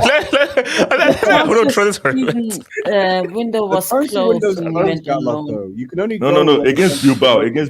Actually, can I ask a question, guys? Wait, is this the only community that has fans going on loan? I think this might be like a rarity. Anywhere else. Yeah, I think we are a rarity as a community that we actually have fans that are going. The best friend is that guy that used to support Arsenal. Is not Real Madrid. I know. And also Macmini as well. Also, like Macmini going from you. But the worst thing is that you still have that your damn badge and say on loan to sick. Okay, continue. Anyway, yeah, looking at this team, look, I'm sorry. I've not really watched much of Bayern, if I'm being honest. Close the border. Yes, you closed the border to Madrid. Catalonia is still there, man. Catalonia is still there. And yeah, my loan was there since August, so don't come at me because that time the transfer window was still open. Anyway, looking at this game, look, I'll be honest. I've not watched much of Bayern.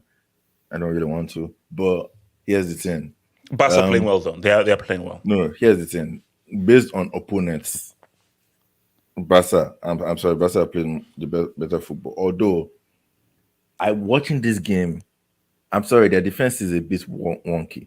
Like, Villarreal had chances, man. And especially that first half, like Villarreal had chances. They scored 2 goals that were just marginally offside. Yeah. Here's the thing I don't understand. I don't understand. Like, you have automated, semi-automated, but if for some reason your goal line technology is not, I don't understand. Or do they have that now? Like, is that sorted now? Goal line technology for them, bro. Tebas is basically coughing up all the money. No, he does. He said he can't afford goal line tech. How does that make sense? But you can afford semi-automated, which is very, very effective. Right? I like it because those offsides were called quickly. Yeah. But anyway, looking at that game, I think the only thing about Barca is they are very clinical, man. They are very clinical. That pass from Yamal was sick. Oh, that's a crazy pass. Even the goal for Lewandowski, the first one, another one. And this Pablo Torre guy that came on and just scored again. Like, the attack is good. The attack is very good. Anybody can score. Anybody can get it, man. And even another striker they have called Paul Victor. Like, and I don't understand where they're getting these players from. Like I was looking at their defense today. Who the hell is Gerard Martin? Where did he come from? Sergi Dominguez. Who are these people? Where did they come from, please? I don't understand. What happened to Kubasi? Like, I don't know where these people are coming from. I think they're arrested. Oh, yeah, arrested. Because remember, they play midweek, so you have to rotate. Man, they are really rotating because, bro, I mean, like, there are some players that I do not know where they're coming from. But anyway, what the fuck is that? Wait, what the heck is that? Yeah. Okay. I forgot to mute myself. Wonderful. You could have just not said anything. But okay. Anyway, so looking at this Barca team, I think they played the better team, the better football. And bro, after Bayern, they have Real Madrid back to back, man. So that's gonna be a crazy run of games for them. Their injuries. You see here the funny thing about their injuries. I know people are saying they'll be stronger when they come back. Do you really think can De Jong really play this style that they're playing? Bro, they're trying to get that guy's like on 3 million a week. They're trying to get they're trying to ship him off to Siberia or Kiev. Or Manchester, with the way Ten Hag likes to twerk for his Ajax players. Yeah, look, because they pay. But it's just so crazy that look at how much they spent to forget how much wages on, and that was like their star marquee midfielder, and literally he probably can't actually even fit into this freaking team. But then you never know if it's Hansi Flick. Maybe Hansi Flick will actually find a way to make it fit into this team. Yeah, so I mean, the way they're playing is kind of Ajax-ish in a way, although it's far better. Look, they're looking at their next fixtures. I'm expecting some dubs, man. Getafe midweek, Osasuna. He needs to bench Yamal. I just forgot about that. He needs to bench Yamal. Okay, no, Gatlock. Are you on loan to Barca or you're looking for a loan? The thing about no, because here's the thing. If you're on loan, then shouldn't you be saying we and are? That's true. Okay, here's the thing about me, You know how you say you're born on the airplane? You see, I'm just drop the break. Okay, no, wait, hold on. I'm like, continue. No, I'm like you. Okay, I'm loyal. Okay, and I can't. That's why I'm saying looking, because I am desperate to leave. I just. Oh man! I just don't want to because of. I'm like you. We grew up I grew up way later than you, but. Hold on, don't even way late. Relax, I'm young, bro. I told 20 this year. What you're saying is basically you're in transit, you're on the plane, but you don't want to get off. Kind of, yeah. I'm kind of like. Wait, hold on.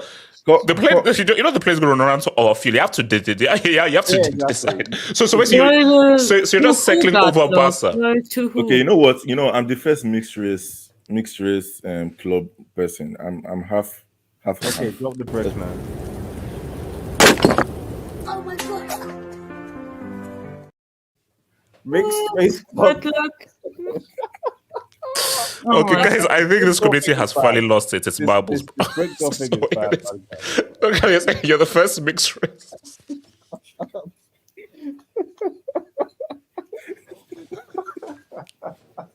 Actually, hold up. Actually, wait a minute. Gatlock, maybe you're breaking your ground. Gatlock, you could be the first ever mixed race fan. So literally, you're 50% both. Oh dear. Bro. Guys, what is happening? It's wild, man. It's got a fair play, man. I thought but because do you know who's to blame for all this? Juju man. Yeah. Juju man is to blame. Juju man, he is the guy that started this. Basically, Juju man started it, Core popularized it. He made it sexy and cool. And now everyone has now taken his lead. Even I fell for it. Damn. No, Auntie, you can't talk because yours is weird. How do you go? How do you go? It's like, I want to say like the whole Greenwood situation, but look, it's how do you go from a better situation to United? I got tricked by a transfer. That's crazy. That's crazy. What you're saying nowadays. We got tricked by the bad guy. Xerxes tricks are massive. Wow. Bessie, what are you saying about Barca? Are they cooking, or do you want to listen to Chelsea? I didn't watch the match today, but I saw the result. I was too late to the match. I saw the result. I was impressed by the result. I didn't watch the football, obviously, but seems like Hansi Flick, man. Look, guys, give credit to the great Core. He said it at the beginning of the season. I think it was didn't Core say he wanted Tuchel? Didn't he say he wanted Tuchel? No, he did say that Barca were going to win the league. Betsy, giving Core is not something that you do. Okay, like when you spout a lot of stuff, one of them is not. Basically, a broken clock is right twice a day. So also, I keep on he's still not answered my African question yet. I don't know why. And he wants Betsy keep going. He also said, give company a 10-year contract or something like that. Core could be cooking. You got. Don't underestimate the guy, man. The guy's a god. It just dropped what's he cooking? Ghana Jollof? Is that what he's cooking? He's a goat on the street. It's good. Ghana Jollof it's not as good as Nigerian Jollof, so let's relax. And also, and I had some Nigerian Jollof today. Woo! Wow. Because there was like a street market near me, so it was like jollof with beef, chicken, plantain. You see, here's my thing. And RDS, you can go back way up here, and also Gatwick as well. Nigeria has a lot of issues. Corruption, shout out to your boy Tinumbo and everything. Yeah. Whenever I have the food, man, I miss home, man. Whenever I have the food, I'm like, God damn, I miss home. Like that, like, you can see, again, shout out to Italy, all you guys. Nigeria has the best food in the world. I'm sorry. Italy? Italy's food is overhyped as hell. No, I know, but I'm just saying, like, guys, Nigerian food, like, when you have that pounded yam, eba, obono, egusi, plantain, suya is the best food in the world. Best food in the world. That video that I sent you, what was IOB eating on that video that I sent you? Oh, that was okra. Is that why? Is that why we're not qualifying for World Cup because the players are too busy enjoying the food? Yeah, but probably. No, but you know, it's so funny. Like, so back in the day, like this is the 90s. Guys used to have. Now you would only know if you eat it. Guys used to have pounded yam before playing matches. Yeah. Guys, I'm not saying if you've had pounded yam, you know that sorts you out for the entire day. Yeah. If you have pounded yam, you are done for the entire day. Yeah. Starch overload, man. Starch. Yeah, that's like pure starch. Oh no, it's pure. And also, there's also we have a thing called starch as well, and is this thing called like banga soup, and that thing is. Wow, especially if you have it from the village, like starch and straight from the pot. Hey, starch and ask your Nigerian friend, starch and banga soup. Wait, wow. No wonder you eat all of those and you're so physically unfit. Yeah, look, it's what it is. So brief thing here, man. Let's just a quick question. So guys, so we all agree Yamal is the best player in the world. Yes, I agree, AJ. Any disagreements here? Like I can't say that. It sounds weird. You know the way I think the commentator even said something today. What is that? You know, nobody in that Barca team, nobody's talking about the fact that Yamal is 17. Because the guys act like such a veteran player, and plus everybody else is young there. But no, because here's my thing. So, so basically, when I said this, people on Twitter were like, relax, oh my gosh, overhyped, recency bias. Because you know what it is? It shouldn't be.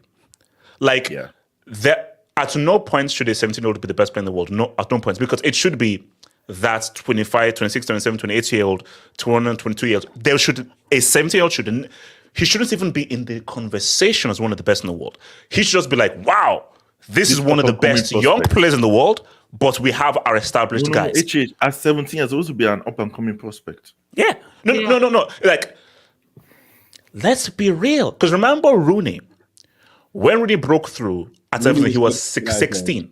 Yeah, Rooney at 17 was good, to be fair. He was. But what did we say about Rooney? Man, this is a really good young player.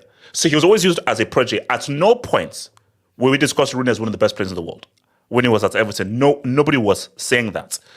But the issue, though, is that, and that is why it's an indictment on the current players, because let's be real, Yamal isn't a really good young player. He's the best player, and that is wrong. Even Mbappe, when he came at 18, there was still Neymar. There was still Neymar.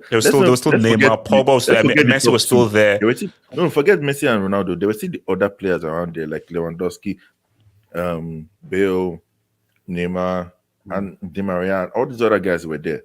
So it was just everyone just looked at Mbappe as that teenager, like the best teenager in the world at that point. Would we be saying that if I agree in the sense that he's obviously the best performing player, but at the same time, I don't think we would be saying Yamal's the best. We're saying the same if he wasn't at an already established big club. The fact that he obviously is at Barcelona, and the fact that they're they're with a coach obviously plays the football they're playing. That is obviously why, and obviously he plays for Spain, so such and there. That's why we're doing it. Whereas No. But I think, Ernest, the key thing is this. What Splash said is that it's many factors. We are just at a very weird point where a lot of the established players are just not very good.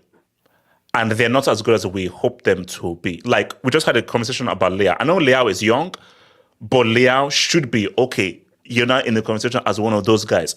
So if you look at the 25 to 30 guys, so KDB, Bernardo Silva, Salah, they're good and they do their thing, but we don't look at them as, these are the leaders and one of the top players. They're just very good for their teams and their systems. But the issue, though, is that who are those 25 and over players who are like, these are those guys? They're not there. I don't know why that is. But to be fair, I mean, the difficulty with comparing the two is that, especially when you're comparing players towards the latter leg of the 2030s, that especially now that we play so many games now. No, he wasn't. Rooney was not because. So when was Rooney 17? What year was that?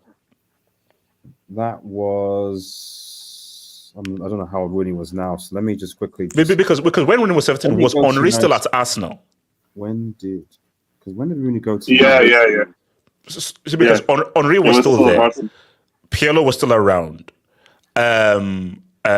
Cristiano, how old was Cristiano there? He's born October 24, 19. Yeah, Cristiano and Henry both were at United when we went to Invincible. 04, come on, bro. There were still players in 03, 04. So remember, no. Yeah, basically that was still the Invincible. So Beckham was still there. Henry was still there. No, Beckham was not there. Beckham was at Real. He was 18 when he came to United. He was 18 there. 18. Yeah. Oh, come on, bro. Yeah. Dino was still there. He still has. But okay, R9 was Dino and Zidane for sure. So basically, my thing though is that Shevchenko as well. Shevchenko, Nedved. So you still had many guys right there. Like the landscape in 03, 04 is very different from the landscape now. But sorry, Aris, continue. Yeah, no. So my point is just that it's very difficult to compare because we also have to, we do in fairness have to take into account that the sheer volume and quantity of games now is far higher than it was back in 2004. We literally just came off the back of a European competition tournament. Then we're back to the Premier League. You've got now expanded Champions League. You've got cup competition. You've got all these different sorts of things. So I do think. And I've said this so many times that on top of the fact that players are obviously picking up injuries, are more so now, and obviously players are already saying that it's impacting their ability, it's impacting their performance. I don't know where it's essentially what I'm saying is yes, we can talk about Yamal now at 17, but given the sheer intensity amount of games that they're playing now, I wouldn't be surprised if I'm not saying this is going to happen, but I wouldn't be surprised by the time he hits 20. He starts to dip off, and then suddenly that's a very good point. Goes like, oh well, maybe Yamal wasn't as good as he was a great prospect, not a great prospect, he was a great player, but then in 3 years' time, 20 is like, or maybe it wasn't as good. And then what happens? We find another young player who looks really good, and everyone hypes him up again. And it's like people aren't really seeing the reason why this is happening. It's because these players are playing so many games, and if they're good, they're playing all the time, which is what I'm fearing is going to happen to Yamal. Then suddenly they pick up an injury, or they might even pick up an injury. No, because let's be real. Yamal shouldn't be playing this amount of games. He shouldn't be. No, like as a 17-year-old, you should be basically what Real are doing with Endrick is what Barca should be doing with Yamal. No, exactly. It's not right. Even just medically, just because you're still growing, joint wise, college wise, as like you're still a kid, like you're still growing a lot, So if you're playing all these games, ultimately it is going to, even if he doesn't get injured, still going to have an effect on his body and on his development going forward. So much so that when he plays, that's why whatever you say about Ronaldo and Messi, the fact that they were able to play for so long on the jersey is insane. It really is insane. And I'd argue it's almost an anomaly in terms of how they're able to do what they're able to do.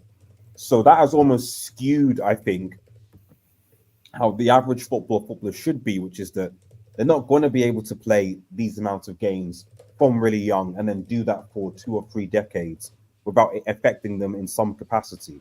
And I just think with some of the senior players, that with Hailey B being out injured and so on, we're just seeing that where of course they're not playing as well because these guys have played thousands of games and they're still expected to play games for their country. They're still expected to play more games in the CL, etc. over and over again. And you have a 17-year-old who's obviously young, who's obviously, good times, obviously got skills, obviously doesn't have all of that baggage in terms of the stuff in his body yet, so, and of course... So no, because I think, is that what happened to Rooney?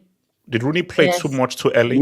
Rooney did play quite a lot of games too, because, again, he was a talent, and that was one of the things that,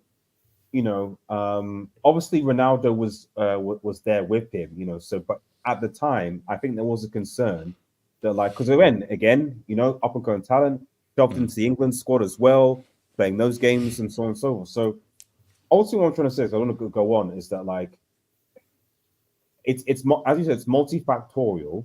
So, but all I would say about Yamal is, would you be surprised if in 3 years' time he is not seen as the in-quote best in the world? Oh no, I won't be surprised because my thing though is, and book it right now. If there is not a change in the amount of games that people are playing, specifically in the summer, Yamal is going to burn himself out, and he won't be the player that we think in 3 years' time. That's a fact. No, exactly. It's something like that. So either players go on strike, do something, or we will not see the Yamal that we want to see. Like I say, and that's probably a different convo we'll have another time. But I just want to say to guys, but they get paid so much and everything. Forget that. We're the consumer. And as a consumer, we want to see the best players play this at a high level. So this isn't about you get paid hundreds of thousands. You have to. You can't go complain. No. It's about we want to see the best players play and not see them get injured. And we want to see Yamal realize his full potential. He can't realize his full potential if he plays 70 games a season. They have to make a decision. They have to either decide, right, okay, because if the consumers want all games, then therefore that's fine. But then teams have unlimited squads. So you're just able to just buy as many players within reason, but still just get them in so you can have an inflated squad so you can compensate for the fact that players are going to get injured. Or you have limited squads, an FFP, which is fine, but that means that the games have to be limited as well to a certain time period. It can't be both, So if they're going to keep on this expectation, especially with the Club World Cup coming on this summer, then it's reasonable that players should be like, scrap FFP. Let me buy as many players as I want so I can have 3 different players for each particular position. So if one person gets injured, then, it's fine. So hold on. I think that Todd B was on the money. Yes. So 87. So first of all, so do you agree that Yamal is the best player in the world, even though he's 17? And also, are you worried he could get burnt out by playing so many games? 87? What's it called? AK. I've said it before, but the guy is the best player in the world. there are players that are in that conversation, but I think today's game really solidified the fact that he is beginning to separate himself from that conversation as of September 22nd, 2024. So I think and is that bad that a 17-year-old is the best player in the world? Is that weird and wrong? Yeah, I mean, HH, what type of person are you? You like to look at the glass half full or half empty? Half empty. So yeah, it isn't good. Then it isn't good. Then. But me personally, I'll look at it both ways. Half full, bro. The 17-year-old might be one of the most talented 17-year-olds we've ever seen play the game. That's one way to look at it. The other way to look at it is the best player in the world right now are all between 21 to 25. Between 16 to 25. That is an I'm saying 16 to 22. I'm saying 16 to 22. Vinny is 24. That I included. Oh, it's 24. Okay. Like Vinny is maybe. How old is Rodrigo? 23. Okay, I'm going to say cutoff points 23, and Vinny is an anomaly. Yeah. How old is Conor Gallagher? Okay, keep talking. Keep talking. I mean, even if you're going to go that, bro, Vinny was 23 and 22, and he was still amongst the best players in the world. So it shows, like, bro, like, what happened to? I'm looking at like the Leroy Sané's, the Comans, the Rashfords, the Frankie De Jongs. Like, these are the guys we have to look at. Generation, you mean? It's true. Because Rashford is 26. Coman is 28. Leroy Sané is all those guys. Rashford, Sané, Coman, all those guys. No, do you know the crazy thing about those players? Everyone still calls them forever young. Like they're still developing. See, Rashford's brain is still in 2018. And baby, no, it's so weird. Says that. I didn't think they were that old. Like I still thought, oh, Coman, Sané, they're still young. That's You're 28. They never developed. Yeah. Those are your peak years. So I think they've escaped Chris because actually when you said 28, when I said the 25 to 30 guys, I automatically went to Salah, KDB, Bernardo Silva. No, those guys are 30 and up. Those 25 to 30, it's Rashford, it's Sané, it's who else are we missing? Frankie and Dembele. I want to say Gnabry, bro. How much did you really? Dembele. But Gnabry had to at least one great season. Even if we're looking Dembele is 27. Even if we're looking at Brazil, possibly Coutinho. Raphinha. Like, Coutinho is 30. Yeah, no. Coutinho is 30. It's those guys. It's basically 25, 26, 27, 20. It's really 26, 27, 28. I hate to bring up this guy's name, but who remember when Martinelli was like in 19 or 18? People were rating him. Let's be honest. Let's not be revisionist. The perfect one, the quintessential Anthony Martial. Exactly, him too. That is the quintessential. Remember, and Ake, you should know this. He was rated higher than Mbappe at Monaco. It was Mbappe before Mbappe. Yeah. So like these are the guys who should be looking at because these are the guys whose careers went to shit. Yeah. And I think there shouldn't be a world where the best players are between 19 and 24 because as much talent as you have between those ages, you shouldn't be you're not that developed enough. So I'm looking at Memphis Depay is another one. Yeah, Depay. Memphis Depay was seen as like Netherlands' best prospect, and what did the guy do? So Depay is he's 30. Yeah. How old is Chiesa now? Chiesa must be about 24 or 25. 26. 26. Another example. He's right. What happened to all these guys? Chiesa. I think some of them injuries, if I'm being honest. Most of them had injuries. Yeah, injuries. Yeah. Do you think it's because of the... Okay. So wait, but was Martial an injury thing? Yeah, Martial was. Martial had a lot of injuries for the last like 5 years. Martial was big of boots. I know this guy is not in the 25 ages, but I'm gonna throw João Felix in there because we already know his career is in the shit. Yeah, because But it's is Martial playing in Brazil now?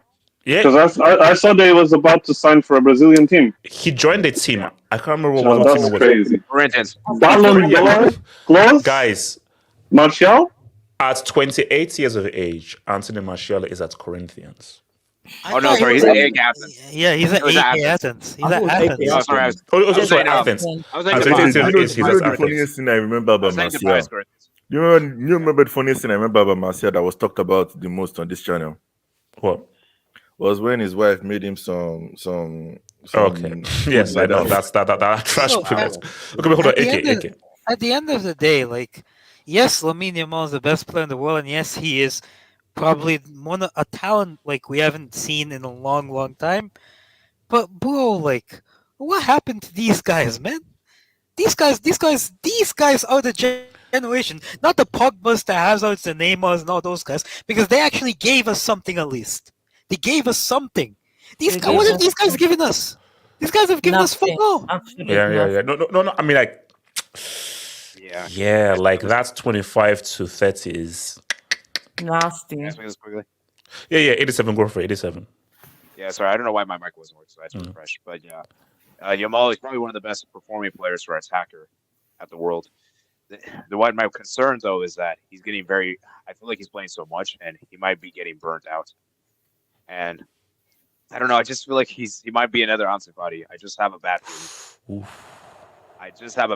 I don't know if you guys agree with me, because we all hyped it. We all saw how. Oh no. 87. If he keeps on playing all these games, he is going to get numerous injuries. He's going to be burnt out. Like, that's just a biological fact. It's a biological fact. It happens. Like, a 17-year-old cannot be playing this amount, because remember, he already was playing quite a few games as a 16-year-old. He played the whole of the Euros, and now he's started every single game, including UCL games. It's so many games. Yeah. Flick needs to bench him. Yeah. Yeah, it's really a shame. And it also shows how underwhelming the attackers are at this age. Like attackers, we were just talking about, like players in their prime. Because at 17, you're not supposed to be at your prime. You're supposed to be you're supposed to be just getting started. You know. Yeah. So. That's like it's weird that 17 was like this. Smasi, what are you saying about Yamal? That he is the best player right now in the world. There's no if about it. He just is. What happened to your precious Musiala? Musiala is behind him. Musiala is close, but you have to say it's his age. Even if you forgot about to say his footballing, decision making, it's better than most attacking players. It is. Look at Rashford. Look at Rashford's decision making. Look at Yamal. Miles. They're different galaxies. Different galaxies, man. So he is just so good. Accurate crossing. Great passing, great decision making. There's nothing wrong in this game, right now. Nothing. The only thing he has to do is maybe his finishing, which is improved upon. The finishing is getting better, but yeah, that's his main aspect. Physically, he has to improve. He's very thin. Yeah. So that's the only two things he has to improve on. But my God, he needs to rest. He cannot play every game. He needs to rest. But at least we have. Thank God for the new generation of players who are those are the ballers. Who are technically sound and actually could give us great footballing moments. So I'm happy for that. Let me hear some Dubinsi's man. Shout out to Abris Fair, who says, "8 man finally beat us after 2 years and 6 straight L's. Only man of time. Yeah, we deserve to lose. Hopefully, it's a wake-up call, and by November we are settled." Look, I'm not going to flip-flop. My pick is still Inter to win the Serie A, but what Conte is doing, it's going to look a bit more tricky. Wait, HH, are you saying McTominay is going to hold a Scudetto? Is that what you're saying? Oh my God. Do you know what's so crazy? Because I was watching a bit of like the Napoli Juve game yesterday, man, and I forgot that McSauce was there. I was like, Do you know Scott McTominay is playing in Serie A? And now, like, it's just so jarring. It's crazy. But yeah, bro, Mixos holding up his Serie A trophy now. Now that's an image. Oh, yeah, and imagine if you hold up a Serie A trophy and United end up trophyless. Oh yeah, just one thing on the previous Reece James comment. I don't know if I've said this before, but Reece James has played 406 minutes in the last 406 days. Oh yeah, he's played a minute a day. All right, moving on very swiftly. But shout out to Respect. Is DeMarco in top 10 position? Grimaldo, DeMarco is underrated, bro. He's very good. Very, very like that's left wing back kind of position. Yeah, is but very here's the underrated. thing. Who plays that role nowadays? And that's the issue, though. Inter play a formation that very few people play. How many people play with those kind of classic wing backs? Very few. So yeah, but just for that role, he plays very well. Josh, Olise is football Allen Iverson. My city name. No, it's not. Guys, I don't think you know who Allen Iverson was. He's great. He's great.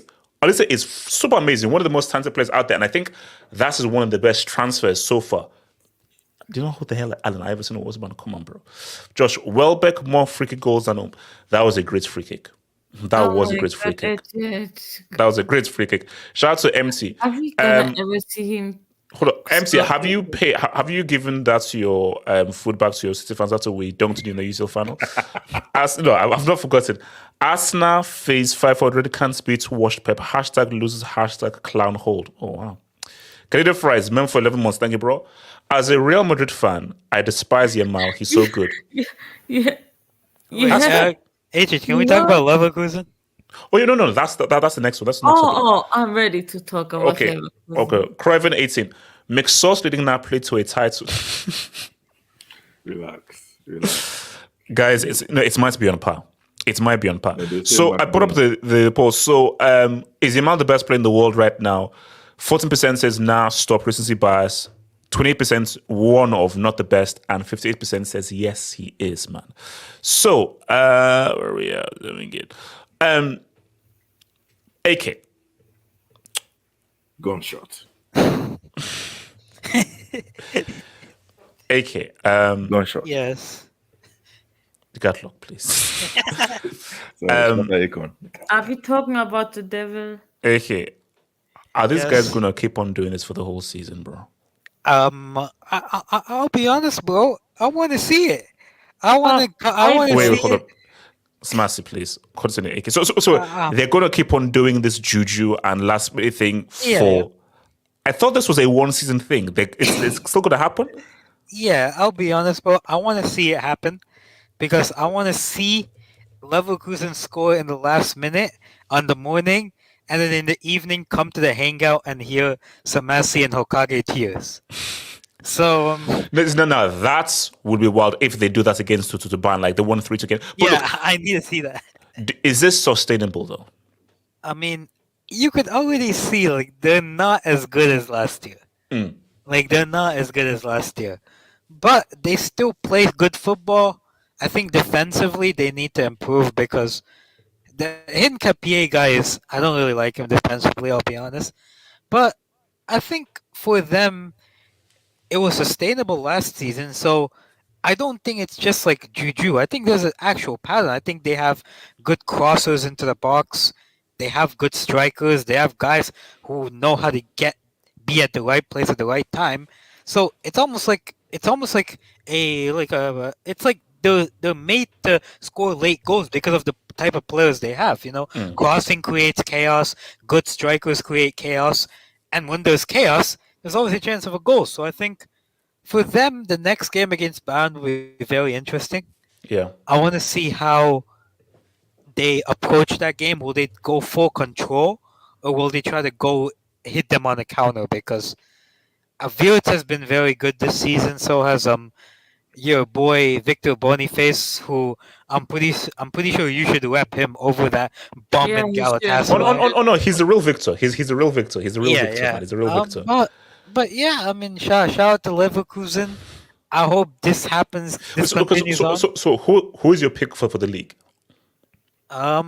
First of all, take Dortmund out of there. They lost 5-1. Forget those guys. They lost 5-1 today. No. Forget those guys. So who's your pick for the game? How do you buy 2 of Stuttgart's players and they go and slap you 5? I said forget those guys. So who you win? I'll go for Leverkusen just to piss Samasi off. Oh wow, okay. So Samasi, remember it's still this is PG and kids are still watching. So Leverkusen, are these guys gonna keep doing this, or do you think it has stopped? I'm gonna say it again. The devil, Lucifer, Satan himself is a Leverkusen. I can't do this anymore. Every time, first of all, the first equalizer to the first goal, it was a corner, and Florian Wirtz blocked the player, and Tar got the free header, and the referee and we all didn't saw that. They didn't saw that. God, shut up. Sorry, because it's Mazi continue. This team, every game they get either a red card, the other team gets a red card, or double yellow. On every game they get 10 extra minutes, 7 extra minutes. Can you pull up Zachary's comment, please? Extra time. Why? Why do you need so much extra time? The DFL is working against Bayern. When I see them, there's corruption on his hand. I'm done with Leverkusen. These dickheads, they don't deserve to win. They play like shit. Okay, their defense, Tar is awful. The whole defense is shit. And they still win. 92 minutes, 93 minutes. Equalizer. I can't do this anymore. I give up. Hey, hold on, you can't give up that anymore. Isn't she a United fan? Why is she talking about the DFL? You're a United fan. Yeah, what are you talking about, Samasi? Yeah, you're a United fan. What are you talking about? I don't care. I just hate Leverkusen. If Stuttgart would win it, I would welcome it. I hate Leverkusen so much. I want them to be bombed. Whoa, okay. Wow. You know, you can hate, but keep it like PG. Your hatred, it becomes a bit too much. It's not an idea. I hate a lot of things. It's okay. So Gatlock, Leverkusen. Now, Gatlock, our boy did score. So we should still be happy for our boy scoring the winning goal. Also, like that celebration, I know he says it's like a TikTok influence and everything, but okay, it's a bit body face. Sure, you can buy a better celebration than putting your shot. Let's put that. But is this sustainable? Leverkusen doing this, man? No, it's not. I mean, it can't be. Come on, bro. No. So does someone have I think 87. He had the stats. I think they scored like 12 or 13 times after the 90th minute last season. Basically, it was a crazy stat of the amount of goals they scored after the 90th minute last season.